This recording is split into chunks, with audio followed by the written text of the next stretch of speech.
are back again. I hope everybody was safe for their Halloween weekend/week, I guess you could say, with it falling in the middle of the week. But man, it's gonna be a great freaking show. I'm super excited about all the news. Oh my gosh, me too, dude. There were so many new trailers, and I got to tell you, I think that Iger and Feige are back on track.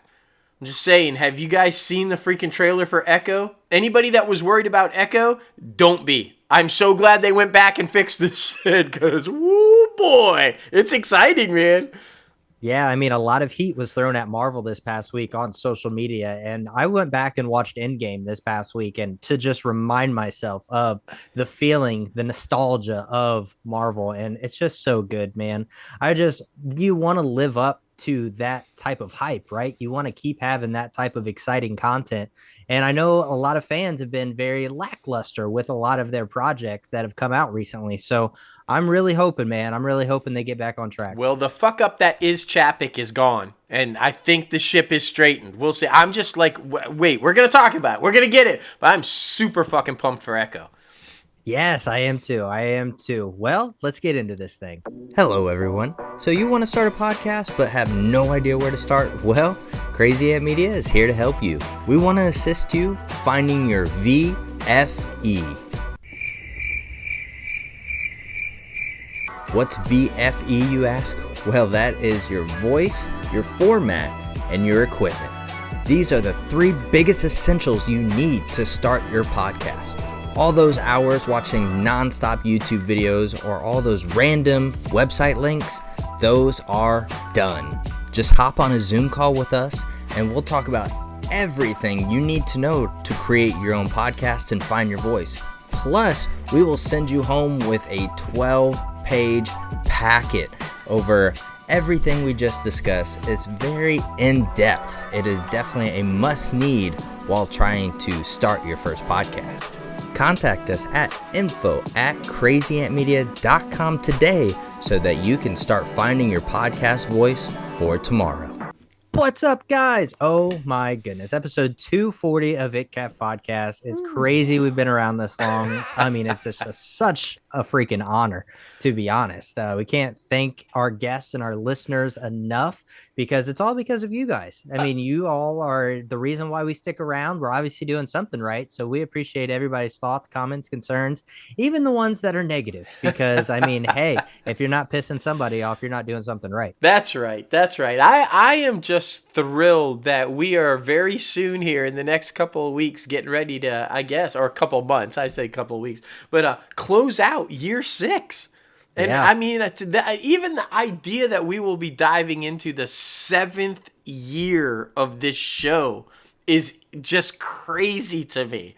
And right? I'm right there with you. Just thank you to the fans. Thank you for all the people that voted for us on the top 50 podcast list and had us on there for so many times. That wonderful article and just all of the guests who have been so gracious to come onto this show for all these years. And just, I don't even know, man. This is my favorite day of the week every year for the past 6 years, man. I just love when we get together and we talk about the industry. And man, yeah, I'm just so excited, man.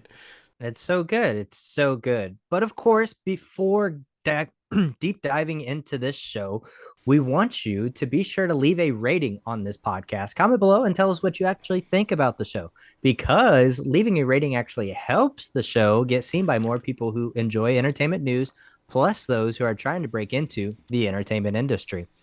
And then, of course, we have to plug our website and our merchandise, www.crazyantmedia.com. We're going to start rocking the latest and greatest Crazy Ant Media gear. The Halloween gear is gone and Thanksgiving gear is coming. We're super excited to release those on Monday. Yes. So be sure to check those out. Oh, my goodness. It's going to be freaking fantastic. We got the promotional sales as well. So be sure to follow us at Crazy Ant Media and at ITCAFpodcast to know when we have those promotional sales, so you can get on top of that and get everybody something a little crazy this time of year. Facts. Okay, everybody wants a crazy ant gift. No, come it's on, true. Let's be honest about it. Come on, man. It was like 26 degrees here this morning and yesterday morning. Crazy ant hoodie, perfect for 26-degree weather. That's all I'm saying. That's all you need. You don't even need a jacket. You just throw that hoodie on, you are good to go. I'm just saying. That's right. That's right. But everybody knows if it's happening here in Hollywood, we are talking about it. So, of course, we're keeping you up to date with the strike, SAG-AFTRA. Hollywood's major studios are preparing to make an offer to SAG-AFTRA on Friday, the day of this recording, that they hope will end the 113-day actor strike.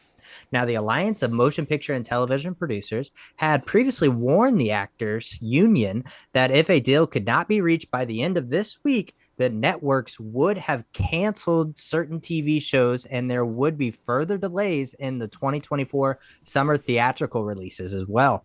The talks could go well into the weekend, especially if the two sides see that a tentative agreement is just right there. It's right there within reach.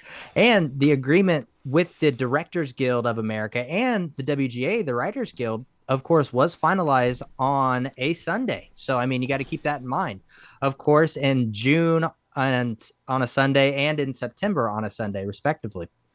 Now, so far, the AMPTP has not communicated to the unions that its counter will be the last, best, and final offer.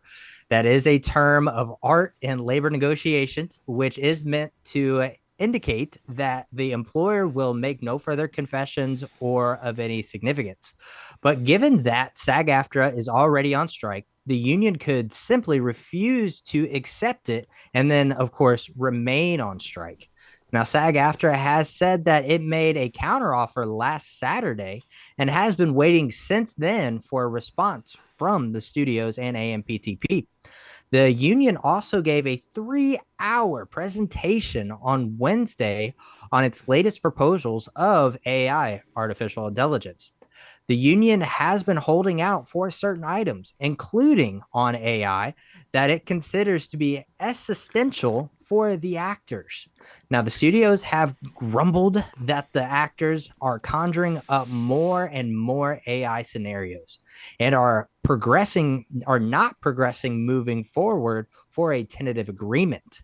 Now, the negotiation has also featured more than a dozen other items as well. It's not just AI, which are a subject of last Saturday's counter from SAG-AFTRA.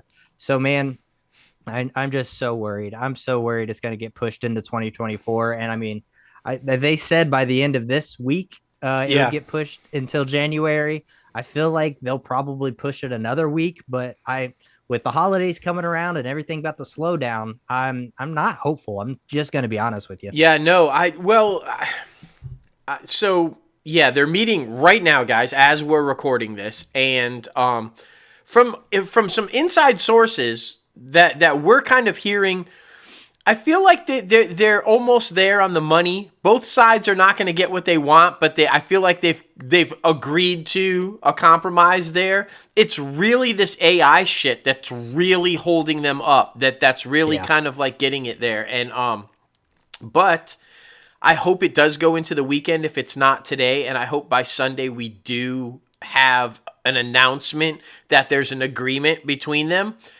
My problem is that I don't think the actors are going to ratify it. I just don't. They seem so adamant about wanting exactly what they want. I feel like if their negotiating committee comes back to them and says, okay, we have an agreement, they're going to say, is it everything we wanted? Then don't even bring it to a vote because we're going to say no. Yeah. I think I'm terrified that that's what's going to happen. And I don't know, man. It's as our old colleague and buddy would say, Doug Walker, it's a fluid story, and we'll keep you up to date on it. But fingers crossed, man, because we're all so ready to just get back to work and do what we love, but we will not cross that line. We will not cross that line. Anyway, let's jump over to the Mouse House, where I said things look like they're going in the right direction again, finally. Thank God, except for the strikes, obviously. But guess what? Apparently, after long waits and wondering what's going to happen, Disney is apparently on the cusp of becoming the 100% owner of Hulu. The media conglomerate announced that it expects to pay $8.61 billion to Comcast to acquire the cable operator's 33% stake in Hulu following Comcast's November 1st exercise of its right under the put-call arrangement between the two companies. Now, Disney said in a statement this Wednesday, the acquisition of Comcast's stake in Hulu at fair market value will further Disney's streaming objectives. While the timing of the appraisal process is uncertain, we anticipate it should be completed during the 2024 calendar year. So they got like a month and a half. It's coming right around the corner. Under the terms of the sale arrangement, by December 1st, Disney said it anticipates it will pay Comcast approximately the $8.61 billion, representing NBC Universal's one-third stake of the $27.5 billion guaranteed floor value for Hulu that was set when the companies entered into the agreement in 2019, minus the anticipated capital call contributions payable by NBC Universal to Disney of approximately $500 million. Now, Hulu's equity fair value was assessed as of September 30th of this year in accordance with the parties' agreed appraisal process. Now, if the equity fair value is finally determined to be greater than the guaranteed floor value, Disney will pay NBC Universal an amount equal to NBC Universal's equity ownership percentage of the equity for the value of the guaranteed purchase price within 45 days of such that final determination. Now, Disney will share with NBC Universal 50% of Disney's estimated U.S. tax savings resulting from the acquisition, which payments are expected to be made primarily over a 15-year period. So yes, you heard that right. Disney is going to be saving massive amounts of money on tax breaks by getting the total acquisition of this, of which they're going to split half and give to the NBC Universal. Seems like a fucking good deal to me, but I don't see any kind of major shift in the market value over the next month and a half, so I think that $8.61 billion is going to stay. I don't see that shift within the 45 days happening. And you know, look, you add Hulu to Disney Plus, right? It's a no-brainer. It's always been the no-brainer. It's always been the plan of Iger to eventually get 100% of Hulu. So this is a good move, man. This is a good move. Yeah, and I mean, let's be honest about it. The best thing that Iger is at doing is buying shit. Closing deals, baby. Closing deals. Exactly. Yeah. So I wouldn't be surprised if this finally goes through because, it's been a long time coming. I mean, that's for sure. Remember the old I know everybody's days? excited about freaking Thanksgiving. It's right there, man. It's in a couple of weeks. So, I mean, let's let the feast begin. A Thanksgiving release and award season contender, Disney's Wish, is set to open the Wednesday to Sunday holiday stretch with an expected gross of $50+ million. Yeah. Now, the film opens on Thanksgiving Eve, which is November 22nd. Now, Wish, if it hits its projections, would represent the biggest original animated opening since 2017's Coco, which also was a Thanksgiving Day release and did $72.9 million over 5 days. Now, families and females are showing the best support at the moment, which is obvious. The song "This Is the Thanks I Get," performed by Chris Pine himself, dropped last week and has been surprising interest for a lot of people and for the movie star Oscar winner Ariana DeBose. Now, directed by Chris Buck and Fawn Veroniswath. Sure. Wish follows a young girl named Asha who wishes on a star and gets a more direct answer than she bargained for when a troublemaking star comes down from the sky to join her. Now, opening the weekend before Thanksgiving is Lionsgate's prequel, Hunger Games, Ballad of Songbirds and Snakes, which is forecast at about $50 million for that 3 days. So hopefully, that's going to be a battle. Even though Hunger Games will be out for a week already, that's still going to be a battle. That's a huge cult following. So we'll see how it does. But I'm interested in this one. Disney needs more animated films, I feel like. Yeah, and to kind of go back to the family side of it, which is what the company was built on 100 years ago, right? Exactly. And I am excited. Hopefully for them, though, I think you're right. I think because of such a massive cult following, the Hunger Games prequel, they're all going to front hit it on that opening weekend, which will help Disney in that next weekend. But if you guys don't remember us telling you about this one, we kind of just touched on what it's about a little bit right there. But it's, when you wish upon a star, it's that star. It's basically the origin of the star that all of Disney is formed around, like that everybody wishes upon and all that kind of. So it's going to be really cool. I'm kind of excited about this one. I keep seeing more and more stuff. I'm kind of pumped about it. So I think it's going to be good. I'm also pumped about this. I'm a fan of the new reboot, if you will. I don't know if it's a reboot, continuation, whatever you want to call it, but the Planet of the Apes stuff coming out over the last several years. I've loved them, starting off with the first one, Caesar, and I just... Have you seen the fucking trailer for the next one? Holy shit. It looks scary as fuck. Like, you guys remember, Caesar died at the last one, right? But, oh my gosh, this is the kingdom. Some scary shit. Of course, it's picking up several years after the events of 2017's War for the Planet of the Apes. Can you even believe it was 17? I can't believe it was that long ago. The 20th Century Studios franchise is back with the trailer for its newest chapter, Kingdom of the Planet of the Apes. This one's set to premiere May 24th of next year. Now, as I said, with Caesar dying at the end of the last film, the fourth entry in the modern Planet of the Apes saga will follow his son, Cornelius, who was only a child in War for the Planet of the Apes. Now, Cornelius must carry on his father's legacy by preventing apes from twisting Caesar's teachings to enslave other primates. Joining the franchise, Owen Teague will provide the voice and motion capture of Cornelius. Other new cast members include Kevin Durand, Freya Allen, William H. Macy, and Peter Macon. Now, production for the film began in Sydney in October of 2022 and wrapped in February of this year, which was announced by posting a behind-the-scenes clip from the set. Now, the franchise, of course, based on the novel by Pierre Boulle, has amassed more than $1.7 billion at the worldwide box office. That's going back to the originals with Charlton Heston, "Take my dirty hands off." You know all the lines there. That one was a really good one. Of course, the original series did consist of 6 films, which premiered between 1968 and 2001.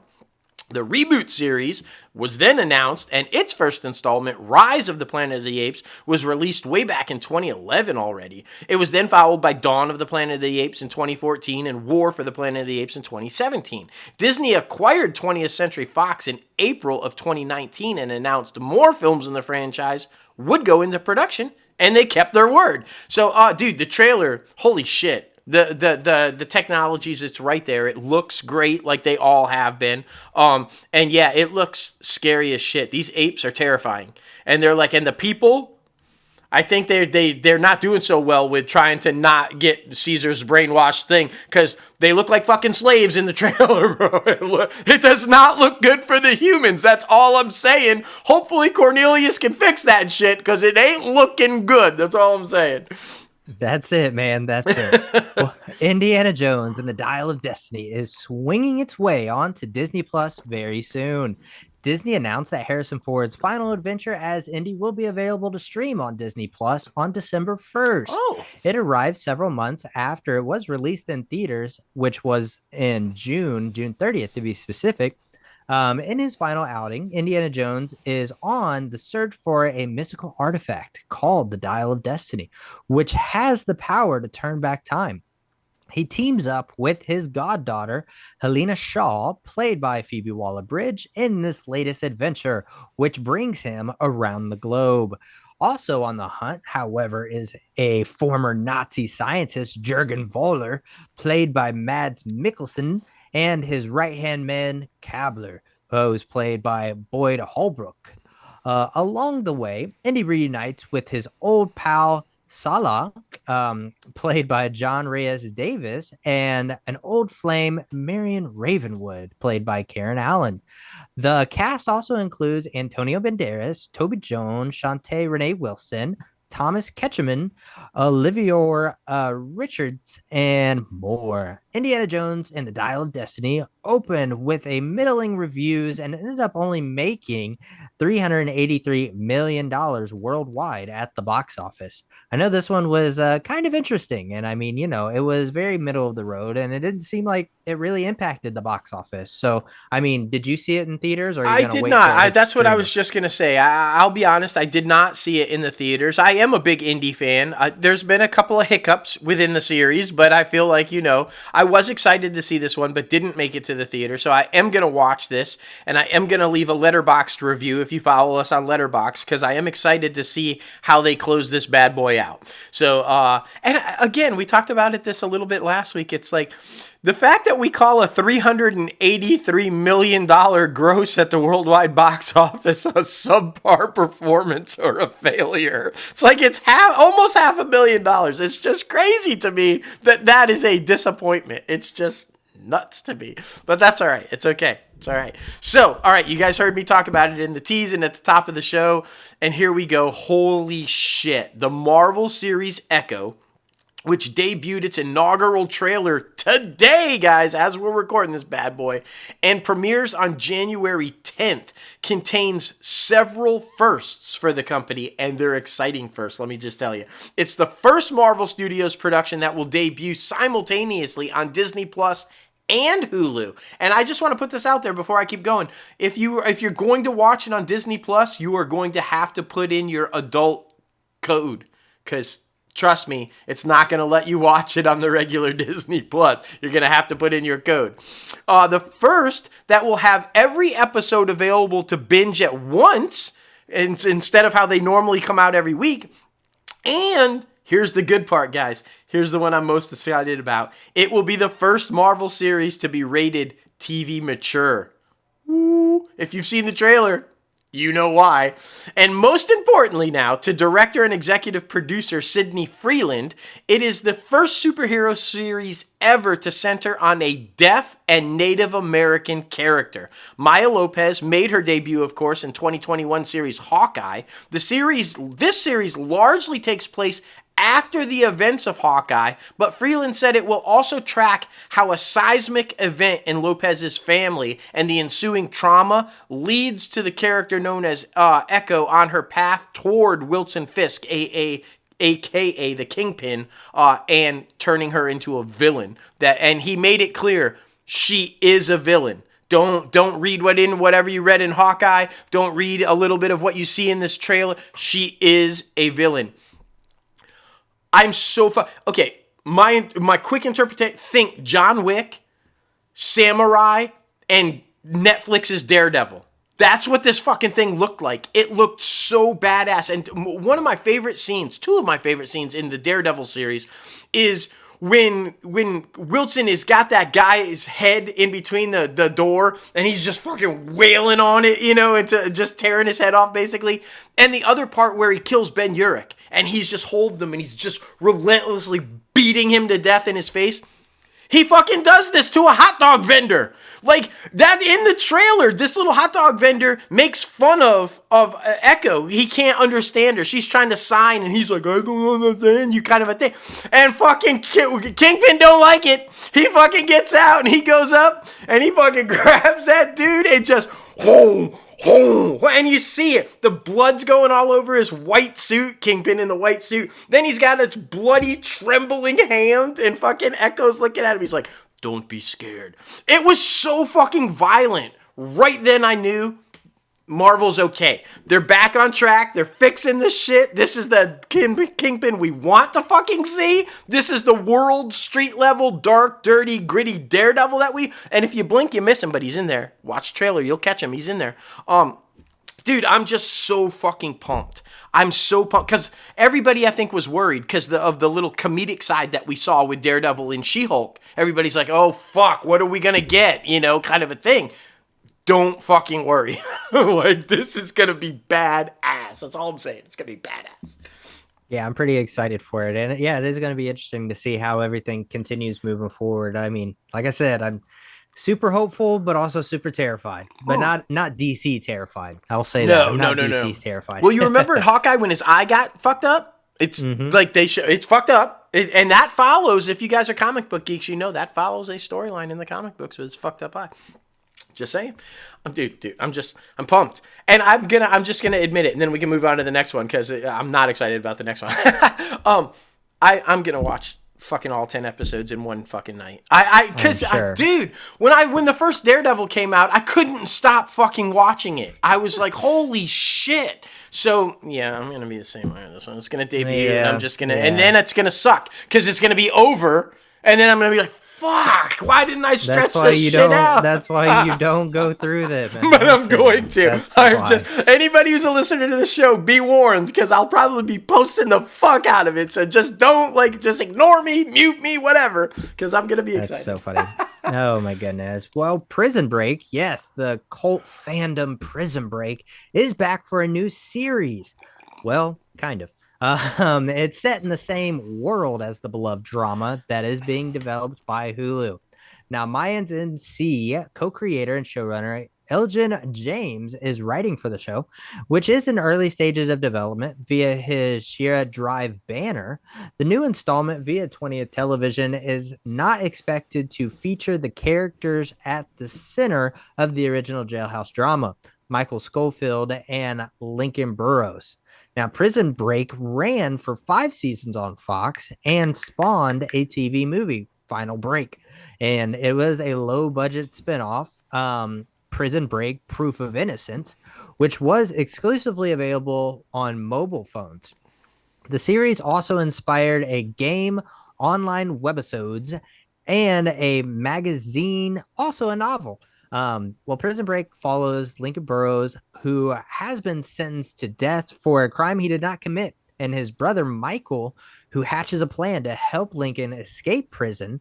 The show was a ratings juggernaut and picked up a Golden Globe for Best Television Drama in its inaugural season.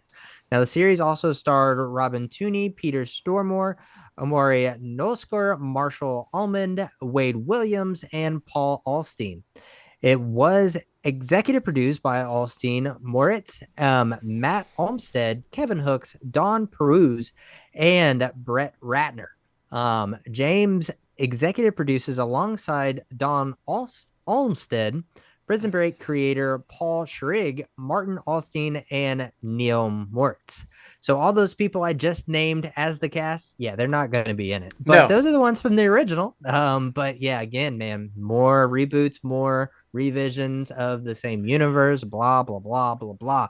Can we please get something original? Yeah, it's dude, so rough. I'm not understanding that. Like you know, we talked about it last week with Suits, with a new show coming set in the same universe. What the fuck does that? Why are we doing that? Right? Why can't it just be the creator creating it, but not? Why does it have to be set in the same universe? I feel like that. There's just no reason for that. No, there's just, unless you're going to show the old people from the old shows making cameos and at least give us a hint at what's going on with them, then there's no point to have it in the same. I don't know. I'm right there with you. Like, the only time I think it's a good idea to do these is if you're going to give us an update. Let us know where they're at now. If you're going to reboot the show, don't do a reboot, do a revival, and tell us where they're at. Otherwise, I just don't see the point of it. I'm right there with you. It just, give us some new shit.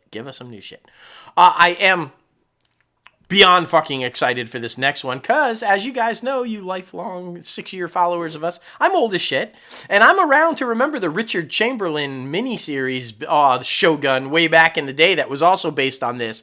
Well, FX has released the official trailer for the series adaptation of Shogun, the new adaptation, starring Hiroyuki Sanada and Cosmo Jarvis. Now, based on, of course, James Clavell's 1975 novel of the same name, the 10-episode limited series is set in Japan in the year 1600 and follows Lord Yoshi Toranaga, who must fight for his life after his enemies on the Council of Regents unite against him. The official logline reads, When a mysterious European ship is found marooned in a nearby fishing village, its English pilot, John Blackthorne, comes bearing secrets that could help Toranaga tip the scales of power and devastate the formidable influence of Blackthorne's own enemies. Now, the Jesuit priests and Portuguese merchants, Toranaga's and Blackthorne's fates become inextricably tied to their translator, Toda Mariko, a mysterious Christian noblewoman and the last of the disgraced line. Now, while serving her lord amidst this fraught political landscape, Mariko must reconcile her newfound companionship with Blackthorne, her commitment to the faith that saved her, and her duty to her late father. Along with Sanada and Jarvis, Shogun stars Anna Salwell, Tanonobu Asano, Hiroto Kanye, Terahiko Shihira, Moika Hoshi, Tokuma Nishioka, Shinokiku Abe, Yuki Kura, and Fumi Nikiado. I think that was not bad, right? Right? It just sounded like a bad dub of a kung fu movie, but it's okay. I apologize to all of you fine actors. Shogun is set to be released in February of next year. The series will stream on Hulu in the US, Star Plus in Latin America, and Disney Plus in other territories. Now, in addition, its day and date global streaming launch, the FX linear channel will telecast new episodes once each week. The trailer is absolutely fucking beautiful. You guys know I'm all in on ancient Japan and the Imperial Japan, and it's fucking. I loved it back as a kid. I loved Samurai. I loved The Last Samurai. I love all this kind of stuff. This is beautiful. It looks absolutely beautiful. They did a phenomenal job, and I cannot wait to see it. I think it's gonna kick ass. I really do. Yeah, I'm just so happy that I did not have that story. I'm so happy. I'm going to tell you something. When I was doing the rundown, I saw it and I said, flip. Yeah, I appreciate it. I got you, my man. I got you. I appreciate it. That would have been rough. But anyway, something that's not rough is Futurama being renewed for 2 more seasons at Hulu. Now, the revival of the beloved adult animated series has been picked up for an additional 20 episodes at the streaming service. Now, Hulu picked up the show for 20 episodes back in February of 2022. The first 10, which were released starting in July. Now, the premiere date for the second batch of the 10 from the order has yet to be announced, though. It is expected to debut somewhere in 2024. Now, the new order will bring the show to seasons 13 and 14. Wow. Or 10 and 11, depending on how you break that down. Now, Hulu's revival of the series marks the second time the show has been brought back since the original launch date back in 1999. Wow. After its initial 4-season run on Fox, reruns of the show found new life as part of Adult Swim's lineup on Cartoon Network and on DVD. Now, 4 direct-to-video films were then produced, which were later re-edited into the whole entire 5th season that aired on Comedy Central starting in 2008. Now, Comedy Central would go on to air 2 more seasons consisting of 26 episodes, each between 2010 and 2013. Now, the entire main cast of the original series, John Domingo, Billy West, Katie Seagal, Tress McNeil, Maurice McChary, Lauren Tom, Phil Lamar, and David Herman returned for the new Hulu episodes. Now, as you all know, Futurama was created by Matt Going and developed by himself and David X. Cohen. I mean, it's just obvious that this is a classic and people love this adult animated show. I mean, myself included. So I'm super happy to see it back. It'll be interesting to see how long it goes if it tries to compete with The Simpsons and Family Guy. But, you know, I think everybody's enjoying what they're getting right now. So I'm okay with this one. Yeah, no, me too. And yeah, I think that the comedy and that adult type comedy is killing it. People love that shit. I think it's going to do good. People also love the story franchise, right? You know, like if you don't have enough of American Horror Story, you had American Crime Story. Well, Here comes another one. Yes, Josh Andreas Rivera apparently is set to play Aaron Hernandez in American Sports Story at FX. Now, in addition, Patrick Schwarzenegger will star as Tim Tebow. American Sports Story was originally ordered at FX back in August of 2021. It is designed to be a scripted anthological, I said that right, limited series focusing on a prominent event and or figure in the sports world, but seen through today's lens and told through multiple perspectives. Now, the first season is based on the podcast Gladiator, Aaron Hernandez, and Football Inc. from the Boston Globe and Wondery. It is set to examine the rise and fall of Hernandez, including looking into his identity, his family, his career, his death, and his legacy. Now, as you guys know, Hernandez was a tight end for the New England Patriots of the NFL before he was convicted for murder. He ultimately took his own life in prison in 2017. Now, production on the series had begun earlier this year, but is currently on hold due to the ongoing SAG-AFTRA strike. Rivera is best known for starring as Chino in Steven Spielberg's 2021 remake of the iconic musical West Side Story, which actually marked his on-screen debut, and he's also set to appear in the upcoming prequel film, The Hunger Games: The Ballad of Songbirds and Snakes. Schwarzenegger, of course, was most recently appeared in The Boys spin-off Gen V over on Prime Video. I could do without this one. Yeah. It is what it is. It is what it is. Hopping over to the bunny, Warner Brothers Discovery tagline for Max is the one to watch. But if you want to watch 4K ultra high definition movies or television show or stream content in more than one or two devices at once, you'll have to pay extra starting next month. Max this week began notifying subscribers to its standard ad-free price plan, priced right now at $15.99 per month or $150 per year, that the service will no longer include 4K titles with full HD at 1080p as the top resolution available, and that they will be able to stream on only 2 devices simultaneously, down from 3 before. And going forward, 4K content will be available only in Max's ultimate ad-free plan, which costs about $20 a month, and that's $200 per year, and provides the availability to watch up to 4 concurrent streams. Now, Warner Brothers Discovery introduced the Ultimate tier this past May, touting the availability of more than 1,000 films and episodes in 4K ultra high definition, an increase of nearly 8-fold over what had been available previously on Max. Now, the company also noted at the time that 4K content would eventually no longer be available on the standard tier. Now, Max's Ultimate ad-free tier also supports Dolby Atmos content on compatible devices and allows up to 100 offline download versus 30 from the standard plan. So, on your next billing date, on or after December 5th of 2023, the price of your subscription will stay the same, but some of your plan features will change. You can still stream all of your favorite blockbuster movies, fresh originals, and iconic series, or even switch to the Ultimate ad-free plan to unlock the more features. But this is, like we keep talking about, is streamers and studios just trying to gain more money on a bubble that will potentially pop. Agreed. And I think this move's going to backfire. I mean, we talk about this all the time. Max is one of our favorite streamers, and they have just a ton. Their library is incredible. To now say that you can't watch it at the highest definition or the best quality unless you pay extra is fucked up. I don't think it. I think that move is going to backfire on them, and they'll be ditching that within the next 6 months. I'm just going to go out on the record and say that will not be a move that goes well. This is a move that is going well, though, and well done. Kudos to them. Max is honoring late Friends star Matthew Perry, who of course died last week at the age of 54.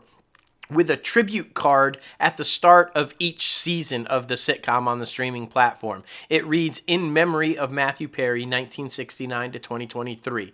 And then flashes on the screen for approximately 5 seconds before the iconic Friends opening sequence. All 10 seasons of Friends are currently available to stream on Max, and all 10 seasons will have that card in front when you start the new seasons. So, good. I think that's great. And if you guys missed it also, the Matthew Perry Foundation has been started, and it's going to follow through with his wish after his death to help people struggling with addiction. That's what he wanted, and they've started the Matthew Perry Foundation. Not Max, not Warner Brothers, just the Matthew Perry Foundation has been started. So look for that link and donate if you can. I think it's a good cause.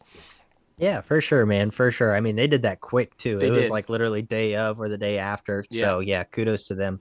Well, Warner Brothers is looking to jetson its horror film Salem's Lot. The studio developed it for a theatrical rollout, but after sitting on the shelf for about a year, the Gary Dumerman directed Stephen King adaptation is poised to make its debut on Warner Brothers Discovery's streaming platform. Now, a source with knowledge of the back and forth says the move is not a reflection of the film's quality, but it is due to the fact that the ongoing SAG-AFTRA strike has created a growing need for Max's content. Now, Salem's Lot is one of a few Warner Brothers films targeted to make the jump. But a Warner Brothers spokesperson said no decision has been made about film's future distribution plans. Who knew the SAG-AFTRA strike was going to turn into the next COVID, and so they're just going to start just putting stuff on Max. Yeah. Well, and I mean, it kind of makes sense because they can't promote it. It's not like if it comes out in the theater, they can run the red carpet or do the regular press stuff. So you just throw it on Max and people will watch it. So unfortunately, I think there it is. Like you said, there it is. I know this one's exciting because people have been wondering, and this is becoming like Netflix's The Crown, where seasons are years fucking apart. Euphoria Season 3 has finally been slated for a 2025 release, HBO boss Casey Bloys announced at a press event this week. Not much else has been revealed about the upcoming third season of Euphoria, except for Sam Levinson teasing in August that he views the next batch of episodes as film noir. The showrunner said that through the eyes of Zendaya's Rue, he will explore what it means to be an individual with principles in a corrupt world. Euphoria, of course, stars Zendaya, Hunter Schafer, Sydney Sweeney, Maude Apatow, Alexa Demi, Jacob Elordi, Agnes Cloud, Barbara Fiera, and Dominique Fike as troubled high schoolers caught up in a world of drugs, love, and crime. This thing has just been spaced out. Like, I'm glad it's coming back though. Everybody's like, what's gonna happen? What's happening? Well, now you have to wait still, but now at least we have a date, right? Yeah, exactly. Give you a chance to catch up on the second season. Yes. Since you have still not watched it. And it'll be interesting too, because remember, Agnes Cloud is the one who passed away. Yeah. So it'll be interesting to see how they capitalize on that. Well, not capitalize, that's a bad term, but how they address that, I should say. Right. So we shall see. We shall see. Well, Bloys also revealed to the fans that The White Lotus and anyone looking forward to the It prequel series at HBO Max will likely have to wait a little bit longer for new episodes. Now, White Lotus Season 3 probably would have been in play for 2024, but it's now scheduled for a 2025 release date. And Welcome to Derry, which was scheduled for Halloween of 2024, will now also likely be in 2025. The White Lotus, HBO's hit anthology series from creator Mike White, was in the early stages of prepping for its season 3 when the writer's strike forced the new season to shut down. As well as Welcome to Derry, the show had been in production in early 2023 before the shutdown in July due to the actor's strike. Now, the cast of the series includes Taylor Page, Jovine Abtow, Chris Chalk, James Rimar, Madeline Stowe, and Stephen Ryder. So that'll be interesting. I'm excited for Welcome to Derry. Me too. I'm very, very intrigued by the White Lotus because people keep talking about it. I haven't given it a shot yet, Me either. but I think it'll probably be on the list. Me either. Yeah, I'm totally with you, though. I'm real excited about Welcome to Derry. And guys, if you think like we were talking about at the top of the thing when they said the studios are saying if we don't get a deal done by the end of this week, we're going to have to just shut down stuff, cancel stuff, move stuff. It's already happening. These are all things that are now coming out in 2025, a year and a half from now, because of these strikes. So if they don't get that deal done, God knows what else is going to be pushed to fucking 2026 or 2027. Jesus, man. Get a deal done. Max's, and just like that, has returned to the writer's room, though. That's good news. To begin work on season 3, no date has been set as of yet for start of production, of course, pending the conclusion of the SAG-AFTRA strike. Now, according to Casey Bloys, chairman and CEO of HBO and Max Content, in August, the Sex and the City continuation series was greenlit for the 3rd season, with Max head of content Sarah Aubrey touting the show's achievement of rising to become the #1 Max original overall and most watched returning Max original to date. Now, the series didn't hold back in season 2 by bringing back franchise favorites John Corbett, returning as Carrie's One That Got Away, Aidan Shaw, and Kim Cattrall herself as Samantha Jones. Cattrall's long-awaited return resulted in a small cameo in the season 2 finale, leaving fans hoping for infinitely more. Whether either one will appear in season 3 is yet unknown, but the way their storylines concluded last season, the door appears to be wide open. And I'm pretty sure I remember saying that Kim Cattrall slammed it shut. She said she did the cameo. She's not coming back. Her and Sarah, still not good. And just like that, we're on to the next one. The Last of Us season 2 will enter production in early 2024. The series was not on the network's 2024 slate presentation, meaning it could land on the 2025 list at earliest. The first season of The Last of Us became an instant hit when it premiered on HBO in January of 2023. Now, of course, it's based on the massively popular PlayStation video game of the same name, and it follows a smuggler named Joel, of course, played by Daddy himself, Pedro Pascal, and a post-apocalyptic America years after the world has been crippled by a deadly fungus. Now, Joel is tasked to bring in a young girl, Ellie, of course, who is played by the one and only Bella Ramsey, across the country in order to create a cure for the fungus. Along the way, they encounter fellow survivors, cutthroat bandits, and monstrous clickers, who are like the zombie fungus motherfuckers. Yes. People who have become so infected by the disease that fungi sprouts from their bodies. The Last of Us was renewed for season 2 before season 1's finale even aired. Not surprising, but everybody knew that. The original video game spawned one sequel titled The Last of Us Part 2, which creator Neil Druckmann and showrunner Craig Mazin have plans to adapt as well. However, the WGA and SAG-AFTRA strikes have put the highly anticipated second season on pause. Season 1 picked up about 24 Emmy nominations, including Outstanding Drama Series, Lead Actor for Pedro Pascal, and Lead Actress for the one and only Bella Ramsey. Man, oh man. All these streamers are just adapting the Netflix model of just pushing. I mean, of course, this one's different because of the strikes, but I mean, all of these shows are so far away, you can't reach them. It sucks. I know, dude, because I guess the only positive side is, like you said with Euphoria, it makes you go back and watch again to catch up. Does. I did that with Billions. It was like so long for the season. I watched all 5 just to get pumped up for the final season. I mean, so if there's any plus to it, just think of it that way. Go back, rewatch, get yourself excited for the new seasons. You got time. House of Dragon Season 2 will premiere in early summer of 2024 on HBO. House of the Dragon follows, of course, the Targaryen dynasty in the fictional continent of Westeros. It takes place nearly 200 years before the events of Game of Thrones and about 100 years after the Targaryens united the Seven Kingdoms. Now, the 10-episode first season of House of the Dragon aired August 21st to October 23rd of 2022. It was renewed for season 2 just 1 week following the series premiere, which drew record-breaking ratings for HBO. Now, House of the Dragon season 2 began filming at Warner Brothers Leavesden Studios April 11th.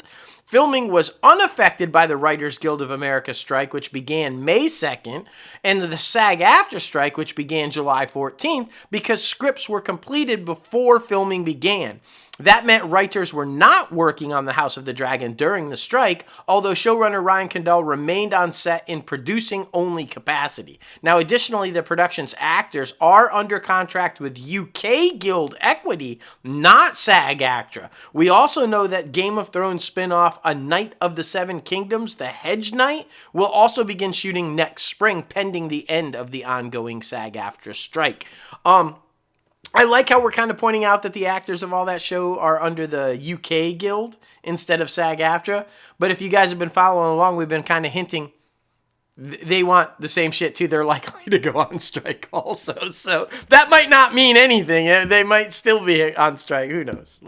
Yeah, I'm just hoping they get this season done so we can see it, man. Exactly. Oh, it's so good because it's so good. I mean, the real question is, what's your beef with Game of Thrones, bro? Why you never check it out? I don't. You know what, dude? Understand. I finally started watching all of the Harry Potters because you told me to, and I'm loving those. I jumped on John Wick, and I'm loving those. So I'm gonna do it. I'm gonna dive into Game of Thrones. Almost all my stuff is ending. Right, I just dropped Billions. That was the finale, so I've got a little room. We're about in a couple stories. I'm gonna be losing another one, so I'm gonna have some room, and I think that's gonna be one that I dive on, bro. I really do. I think I'm gonna just get on the train and ride it, and we'll see. It's so good. It's so good. I promise you won't regret it. All right. But this one's interesting because this show, I feel like, is the show that does not die. I've never watched a single episode of it, but I feel like I hear people talking about it all the freaking time. And at long last, Curb Your Enthusiasm Season 12 will premiere in February of 2024. The 11th season of Larry David's comedy series premiered back in October 24th of 2021. The season before that aired in the winter of 2020. David's current deal with HBO is coming to an end in 2023, which means in order for the 13th season, David would likely have to ink a new deal with the network. But I just feel like, this is a cult classic. It is. I mean, a lot of people talk about it. Like I've said, I've never watched it. And I don't know if I ever will because I don't know if I like Larry David, but I don't know. But we'll see. And this is rumored. Season 12 is rumored to have been the last season anyway, so I don't know if they're even planning to do a season 13. But this is one of those ones. It's like everybody wants to be a guest star. They've had so many huge, big guest stars on there because it's everybody wants to be on it. And just a little piece of trivia for anybody out there who doesn't know, George Costanza from Seinfeld, Larry David. Costanza is based on Larry David. That's who the character is. In fact, all of the Seinfeld characters, other than Seinfeld, are based on people Larry David. So, who was the co-creator with Seinfeld? Just saying.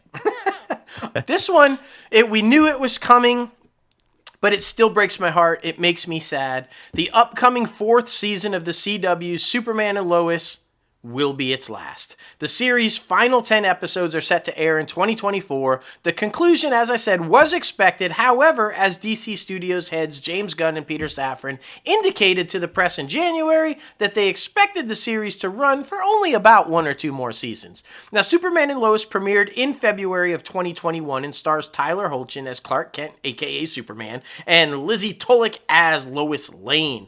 Now, the cast also includes Alex Garfin as Jordan Kent, Michael Bishop as Jonathan Kent, Alexander Eric Valdez as Kyle Cushing, Indy Navarrete as Sarah Cushing, Wooly Parks as Henry Irons, Taylor Buck as Natalie Irons, Sophia Hasmick as Chrissy Beppo, Chad L. Coleman as Bruno Manaheim, Dylan Walsh as General Samuel Lane, and Emmanuel Shariki as Lana Lang Cushing. All of which are coming back in a limited role because, as we told you last week, due to the budget cut, they're all getting cut. They're not going to be series regulars anymore. So even more so why I wanted to say all their names. because they're not coming back. So, Brad Schwartz, president of entertainment at the CW network, said in a statement, quote, "Over the last 3 seasons, Superman and Lois redefined both the superhero genre and family drama as Tyler, Elizabeth, and the entire cast effortlessly portrayed these classic characters with new layers of depth and complexity that had never before been explored in the Superman universe. We are grateful for the years of hard work and graceful storytelling from the show's writers, producers, actors, and crew, as well as our terrific partners at Warner Brothers Television and Berlanti Productions. Now, as Superman embarks on his final flight, the team is leaving us with an absolutely epic 10-episode must-watch every minute farewell to one of the most legendary CW families ever." Yeah, I'm kind of fucking really just sad because, in my opinion, the single best interpretation of Superman and Lois, or Clark and Lois, since Christopher Reeve. He is right there. Christopher Reeve is my Superman. Tyler, they're right there. And I agree with that statement. They brought a complexity and layers to the characters that hadn't really been seen before. It was a family drama that happened to show some superheroes. It was. I'm kind of sad to see it go. And I'm just saying the new James Gunn movie's got a lot to live up to because these guys nailed it. So we'll see. And plus, yeah, we will see. It's the end of the Arrowverse. That's it. Yeah. That's the official end of the Arrowverse. No more, done. It's officially over. This was the last tiny little thread left, but see ya. It's so crazy because, I mean, the CW is just really turning into like a Roku app channel or like a Crackle or, one of those things, because now all 128 episodes of Dawson Creek will be available to stream on the CW app. Now, it's going to be a fully ad-supported, which has more than 96 million downloads on the CW app, which is available for free on all major platforms. It is both home to the latest seasons of CW's primetime programming and has a large library of film and television content for on-demand viewing. Additionally, the app does not require any login information. The CW has been undergoing a great deal of change since the new owner Nexstar has taken over. Now, the network that once leaned into its superhero dramas and teen dramas is now featuring comedies, straight dramas, sports, and unscripted fare. Still, bringing some fan favorites to the app remains an important part of the company's strategy. Dawson's Creek, which aired from 1998 to 2003, beginning on the WB, if y'all remember that, and then moving to the newly formed CW. It followed a group of friends in Cape Side, Massachusetts, lifetime buds Dawson Leary and Joey Potter and Pacey Witter, who met a new girl in town, Jen Windley, the day before starting high school. All 4 remained on the show throughout all 6 seasons. Now, also, Scream screenwriter Kevin Williamson created the teen drama, which became a massive hit and carved, get it, a prominent spot in the Zeitgeist. So, yeah, man, the CW is it really is just turning into one of those Tubies, one of those Roku channel type things, which really is unfortunate because it used to be known for something, but now it's just going to be part of the crowd. Yeah, I mean, I don't even know. It gave us so many huge stars that started off on that network, and now it's like nothing. Yeah, I mean, It's just, I'm right there with you. Jumping over to the eye, we're going to run and gun through these, but some good news for Paramount. Paramount Global beat Wall Street analyst estimates in the third quarter, thanks in large part to their streaming flagship, Paramount Plus, which added almost 3 million subscribers to hit 63 million globally. Total revenue came in at $7.13 billion, up 3% from a year ago period, while adjusted earnings per share grew 21% to 36 cents. Now, analysts consensus called for earnings of 11 cents and revenue of $7.12 billion. Streaming was the standout in the results, with revenue in the division surging 38% compared with the year earlier period. Subscription revenue shot up 46% to $1.3 billion, driven by subscriber growth and Paramount Plus price hikes, plus revenue from pay-per-view events. Now, Paramount said it now forecasts full-year direct-to-consumer losses in 2023 will be lower than in 2022, with direct-to-consumer losses in the fourth quarter lining up with those in last year's fourth quarter. Third quarter operating losses in streaming only fell to $238 million from a loss of $343 million. Investors hailed the largely upbeat report, despite the fact that aspects of it reflected traditional company still working to make the turn a profitable digital future. Shares in Paramount, which gained more than 10% in Thursday's regular session, leaped another 10% in after hours. Advertising revenue in the streaming unit climbed 18%, while viewing hours across Paramount Plus and Pluto TV grew 46%. That advertising revenue is going to look real good next year too, because they've filled all of their Super Bowl spots at $7 million a pop for 30-second ads. So that's going to be like fucking crazy next year for their quarterly report. This is good news, but I feel like when they make that little dig about how they're still trying to get to where the digital, all the fucking studios are, they're all still trying to become profitable with their streamers. So it's not like Paramount's the only one struggling. Like, you know, they're all trying to figure out how to be profitable with the streamers. Exactly, man. Exactly. Well, the final episodes of Yellowstone are now slated to air in November of 2024. A fucking year from now. In addition, Paramount has greenlit 2 new spin-off series, 1944 and a contemporary series currently titled 2024, which as with the flagship show, the new shows are produced by MTV Entertainment and 101 Studios. It was announced in May that Taylor Sheridan's mega hit Paramount Network series Yellowstone would be ending with its 5th season. Thanks, Kevin Costner. Paramount had announced prior to that the 5th season would be split into 2 parts. Now, the first 8 episodes aired from November 2022 to January of 2023. Yes. The show has been unable to return to production since due to the writer's strike and then, of course, the SAG-AFTRA strike. And Kevin Costner. And Kevin Costner. The writer's strike was resolved in September, while the actor's strike is still ongoing, as you know. It was reported in December that Yellowstone star Kevin Costner would be exiting the series in season 5. Reportedly over his desire to focus on the epic 2-part Western feature Horizon, which would have seriously impacted his availability to film Yellowstone. Now, the 2-part following, or the second part following in August. The premiere of the first half of season 5 pulled in a staggering 17 million viewers. Now, 1944 is the latest string in the Yellowstone prequel that Sheridan has created for Paramount under his expansive overall deal. He has previously launched both 1883 and 1923 on Paramount Plus, with each series exploring the lives of the Duttons in a title role.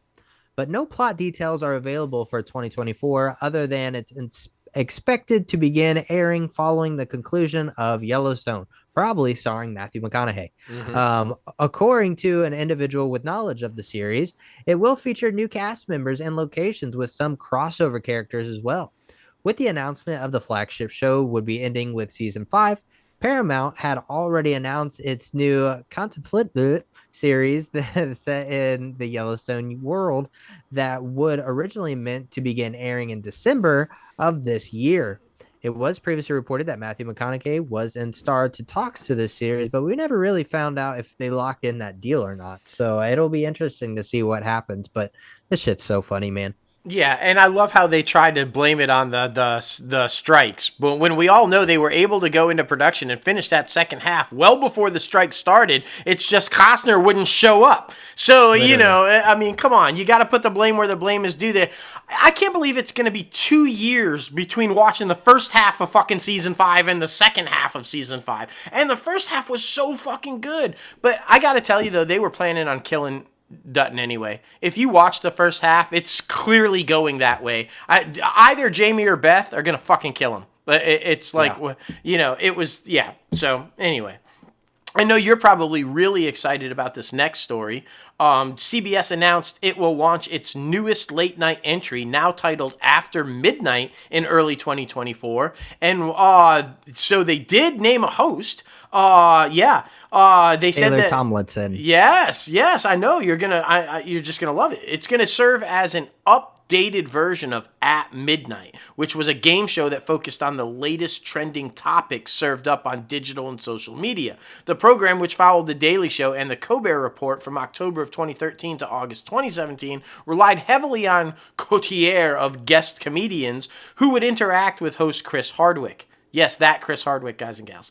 CBS has tapped stand-up comedian Taylor Tomlinson, I know you and Emily are super pumped, to host the new show. Now, Tomlinson's recent TV credits include her Netflix comedy specials Look at You and Quarter Life Crisis. The show, which will take over the 12:37 a.m. time slot previously occupied by James Corden's The Late Late Show, it is seen as a way for CBS to maintain its late-night portfolio without having to spend millions required to produce a show that includes a top-shelf host and band.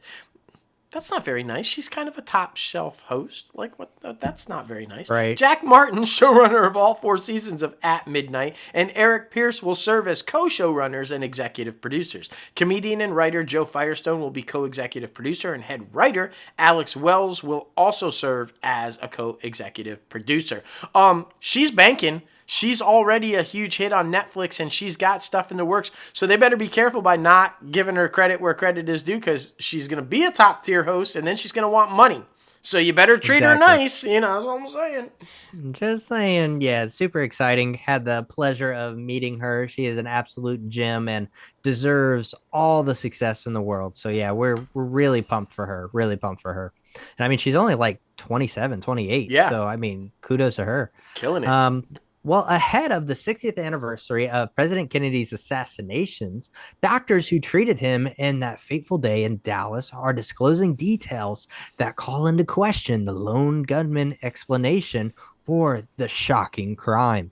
Now, those revelations come in the Paramount Plus documentary JFK, What the Doctor Saw, which will begin streaming on the platform November 14th.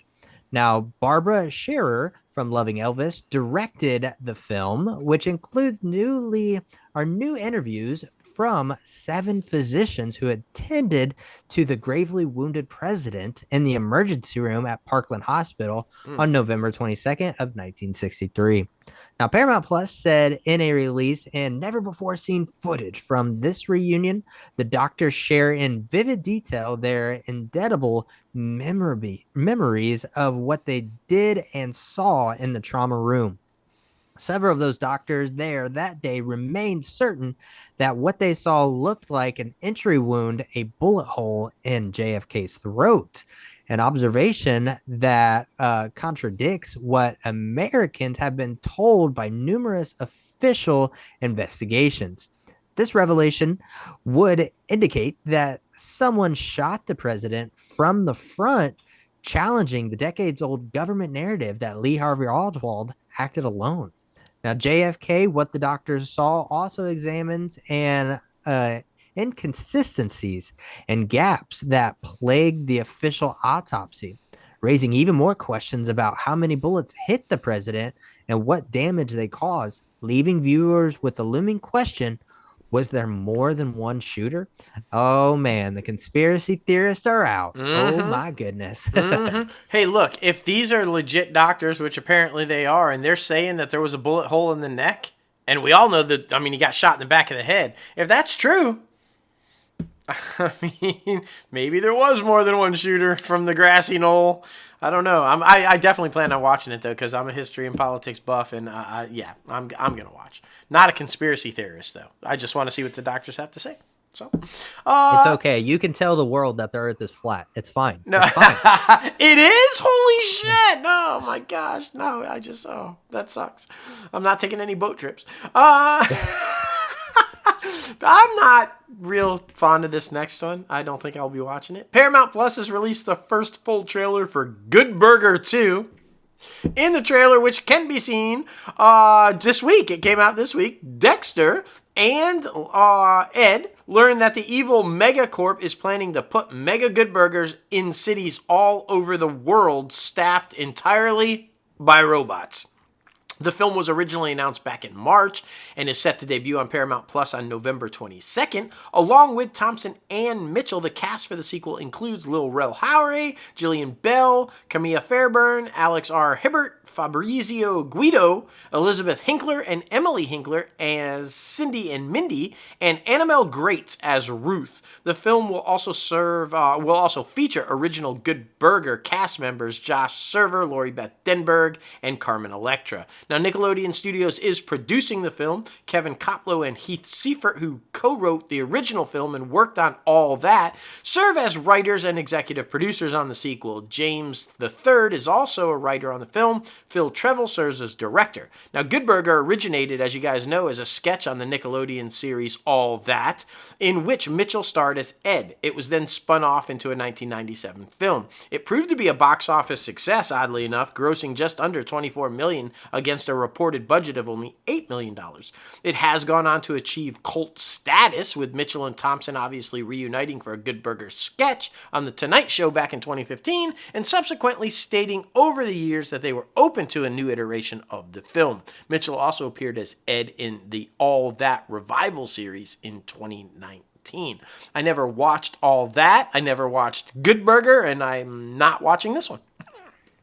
Yeah, it seems like it could be one of those that could just be the ongoing SNL skit. Yes, I mean, it's one of those that we classify that as. But, totally. It is what it is. Hollywood, man, they're afraid to take chances right now.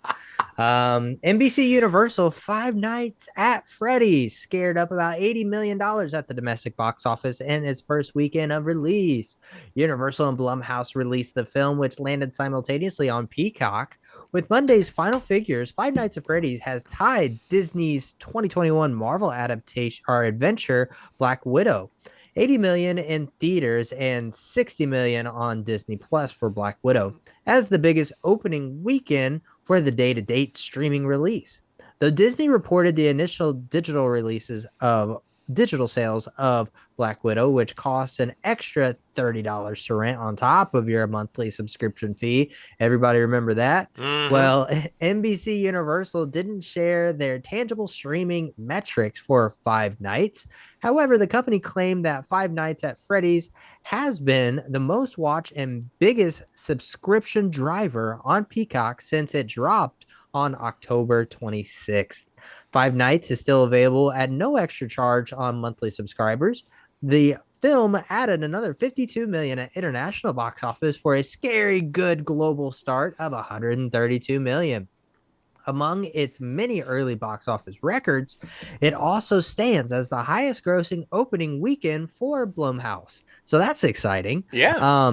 Surpassing 2018's Halloween, which came in with $76.22 million, as well as the second largest debut of all time for a video game adaptation behind, of course, the Super Mario Brothers movie with $146.3 million. That's how much Super Mario's got. But yeah, man, I mean, again, we just want NBC Universal and Peacock to do well. And I mean, I feel like they're on that path. Oh, without doubt. And look, let me tell you something. $80 million is damn impressive considering you could have watched it for free on your couch.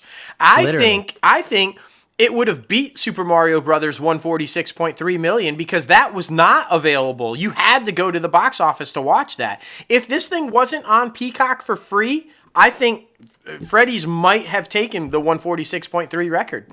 Because, I mean, clearly, if you're making $80 million and people could watch it for free, that was a lot of people that still turned out.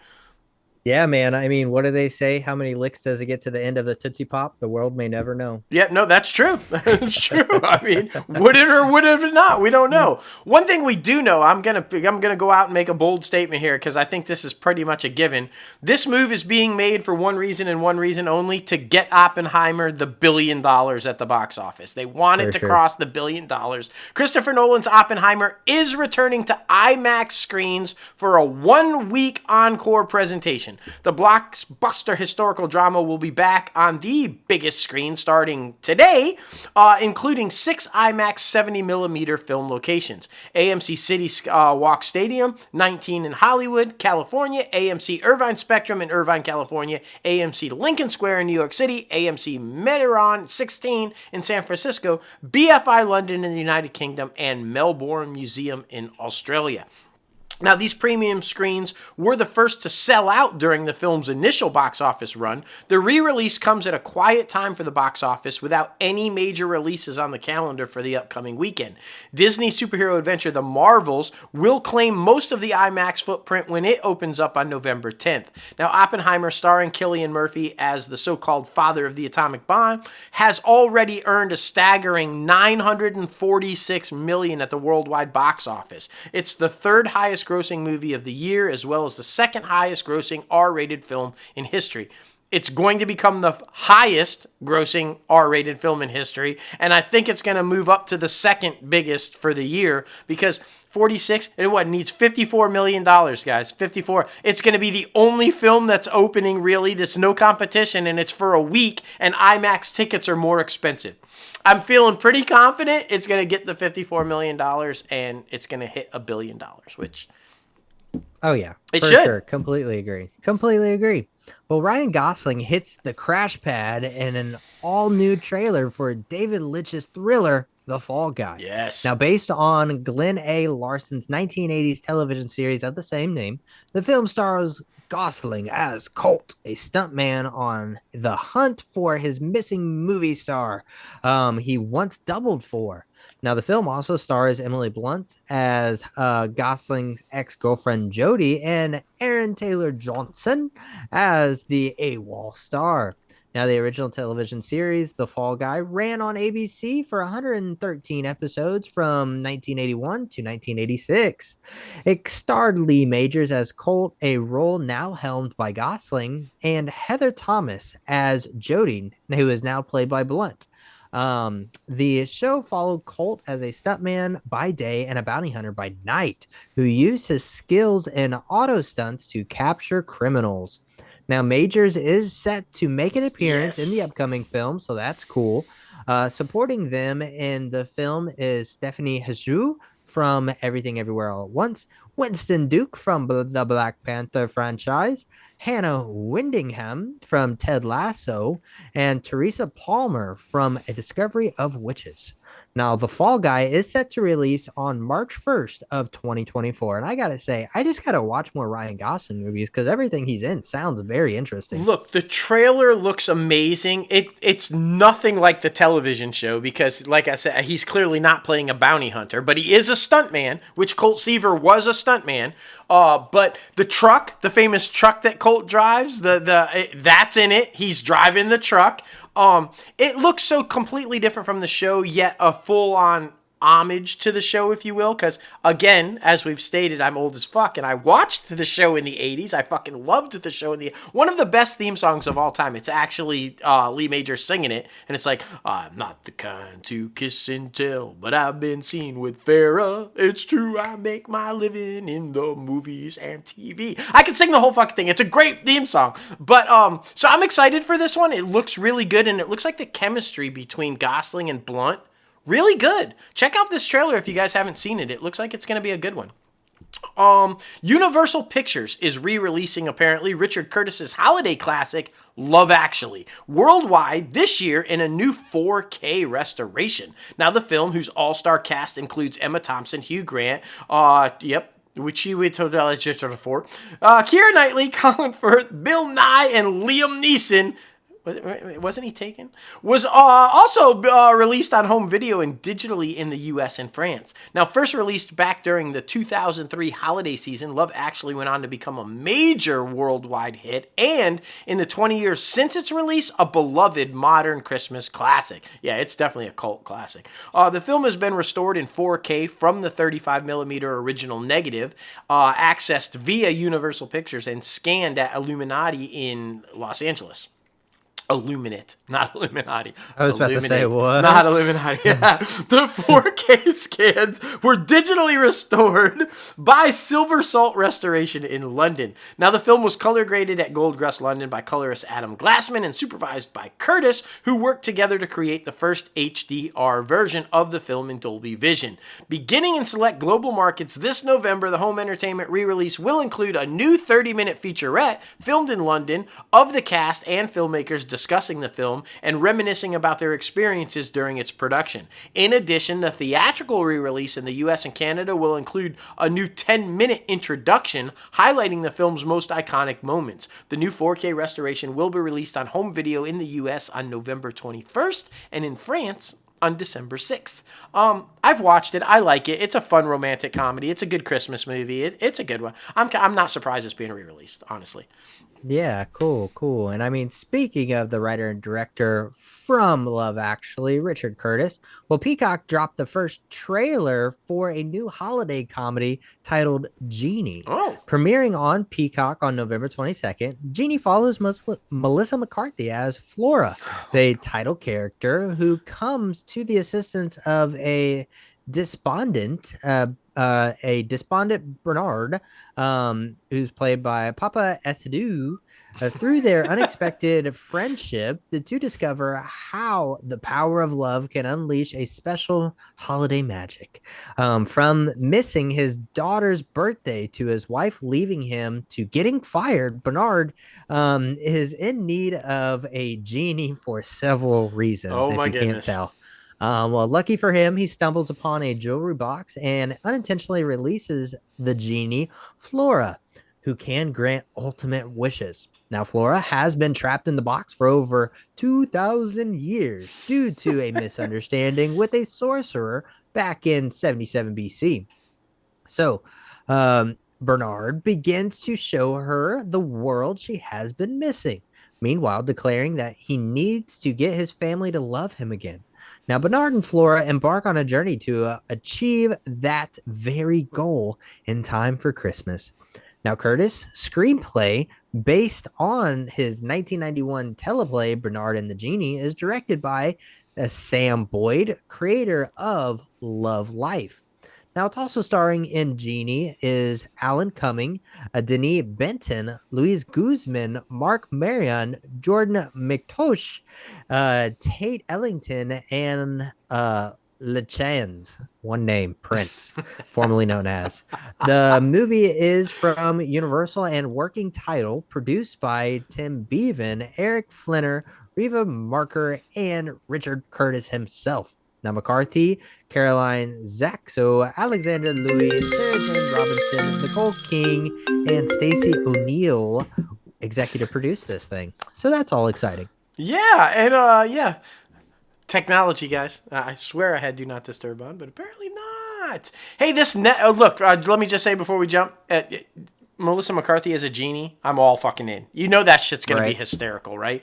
Okay, I know you guys, when we reported on this, a lot of you were so upset. You were crying, tears brought. You couldn't believe it was happening. Well, guess what? Stop fucking crying. He's back. Taylor Kinney, who left Chicago Fire midway through season 11, will be back for the upcoming 12th season. It's not yet determined how many episodes he'll appear in, though. Now, according to sources, his return will be towards the beginning of the season. In January, the actor, of course, stepped away from the NBC procedural to deal with a personal matter. Kinney last appeared in the 14th episode of season 11, which aired in February. Now, in March 1st episode, his character did not appear. Severide had left town to go to an arson investigation training program, jumping at an opportunity that was too big to pass up. Now, while he didn't come back for the season 11 finale, Jesse Spencer, who exited the show in 2021, made a guest appearance. Spencer has made numerous appearances since his departure, and during the finale proposed to Sylvie Brett, so he will likely appear again in this coming season. The news comes as many changes in the One Chicago world. Nick Gelfis, who appeared in every episode of Chicago Med, has exited at the end of last season. On Chicago PD, Jesse Lee Soffer left at the top of last season. J.C. Sporadicus, who played Soffer's character's wife, Haley Upton, will be exiting at the beginning of the upcoming 11th season. season. So, but I mean, this should surprise nobody. Dick Wolf makes a living off of having the characters come in and out. All the Law and Order. How many combos did we have on Law and Order? He likes to change up the cast. I mean, the only one that I have seen him not do that on is SVU. Yeah. Well, Mariska. They would have kept Benson the whole time. Let's be honest about it if there wasn't that contract dispute. But they've had partners change. But, I mean, Olivia, she ain't going nowhere. Exactly. Well, we're heading over to Sony, and Sony's Pictures Classic has acquired North American rights to Wicked Little Letters. Oh. Now, a stranger than fiction mystery comedy starring Olivia Colman and Jessie Buckley. The movie, directed by Me Before You filmmaker Thierry Chirac, had its world premiere at this year's Toronto International Film Festival. Now, Wicked Little Letters will debut in theaters sometime in 2024. Set in the 1920s English seaside town amid a dark and absurd scandal, the film follows a true story of two neighbors, the deeply conservative local Edith Swan and the rowdy Irish migrant Rose Gooding. When Edith and fellow residents begin to receive wicked letters full of unintentionally hilarious profanities, foul-mouthed Rose is charged with the crime. The anonymous letters prompt a nation's uproar, and the trial ensues. But as the townswomen start to investigate, they suspect that Rose may not be the culprit after all. It's probably going to be a man. Watch it be a man. Oh, totally. Totally. That's how it's going to go. That's how it's going to go. All right, jumping over to Lionsgate, the forthcoming prequel that we keep talking about throughout this whole show, the Hunger Games franchise, has landed an interim agreement from the SAG-AFTRA ahead of its release next month. This means that the Hunger Games, the Ballad of Songbirds and Snakes, the Lionsgate feature hitting November 17th, can have its cast on-screen talent promote the film in the coming weeks. Francis Lawrence directs a cast that includes Rachel Zegler, Tom Blythe, Peter Dinklage, Hunter Schafer, Jason Schwartzman, Josh Adrius Rivera, and Viola Davis. The film is eligible because Lionsgate is not part of the Alliance of Motion Picture and Television Producers, which currently engaged in the negotiations with SAG-AFTRA amidst the strike. So why did it need an interim agreement then? Yeah, exactly. If it's not part of the strike, if it's not a part of the studio system, then why did it need it? I call bullshit somewhere. That's what I'm calling. I just don't understand why it would need the agreement if it's not part of the strike. Who knows, man? Who knows?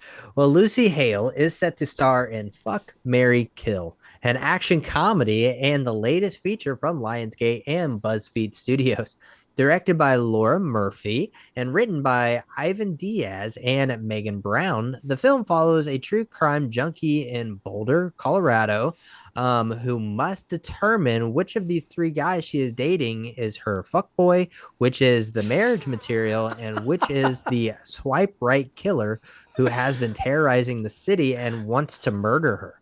Alongside Hale, the film, which wrapped pre-strike, also stars Virginia Gardner, Jahida Goodacre, Brendan Morin, Selmer Salem, Brooke Naveen, and Bethany Brown. Now, Fuck, Marry, Kill marks the fifth film Lionsgate produced with BuzzFeed Studios in recent years.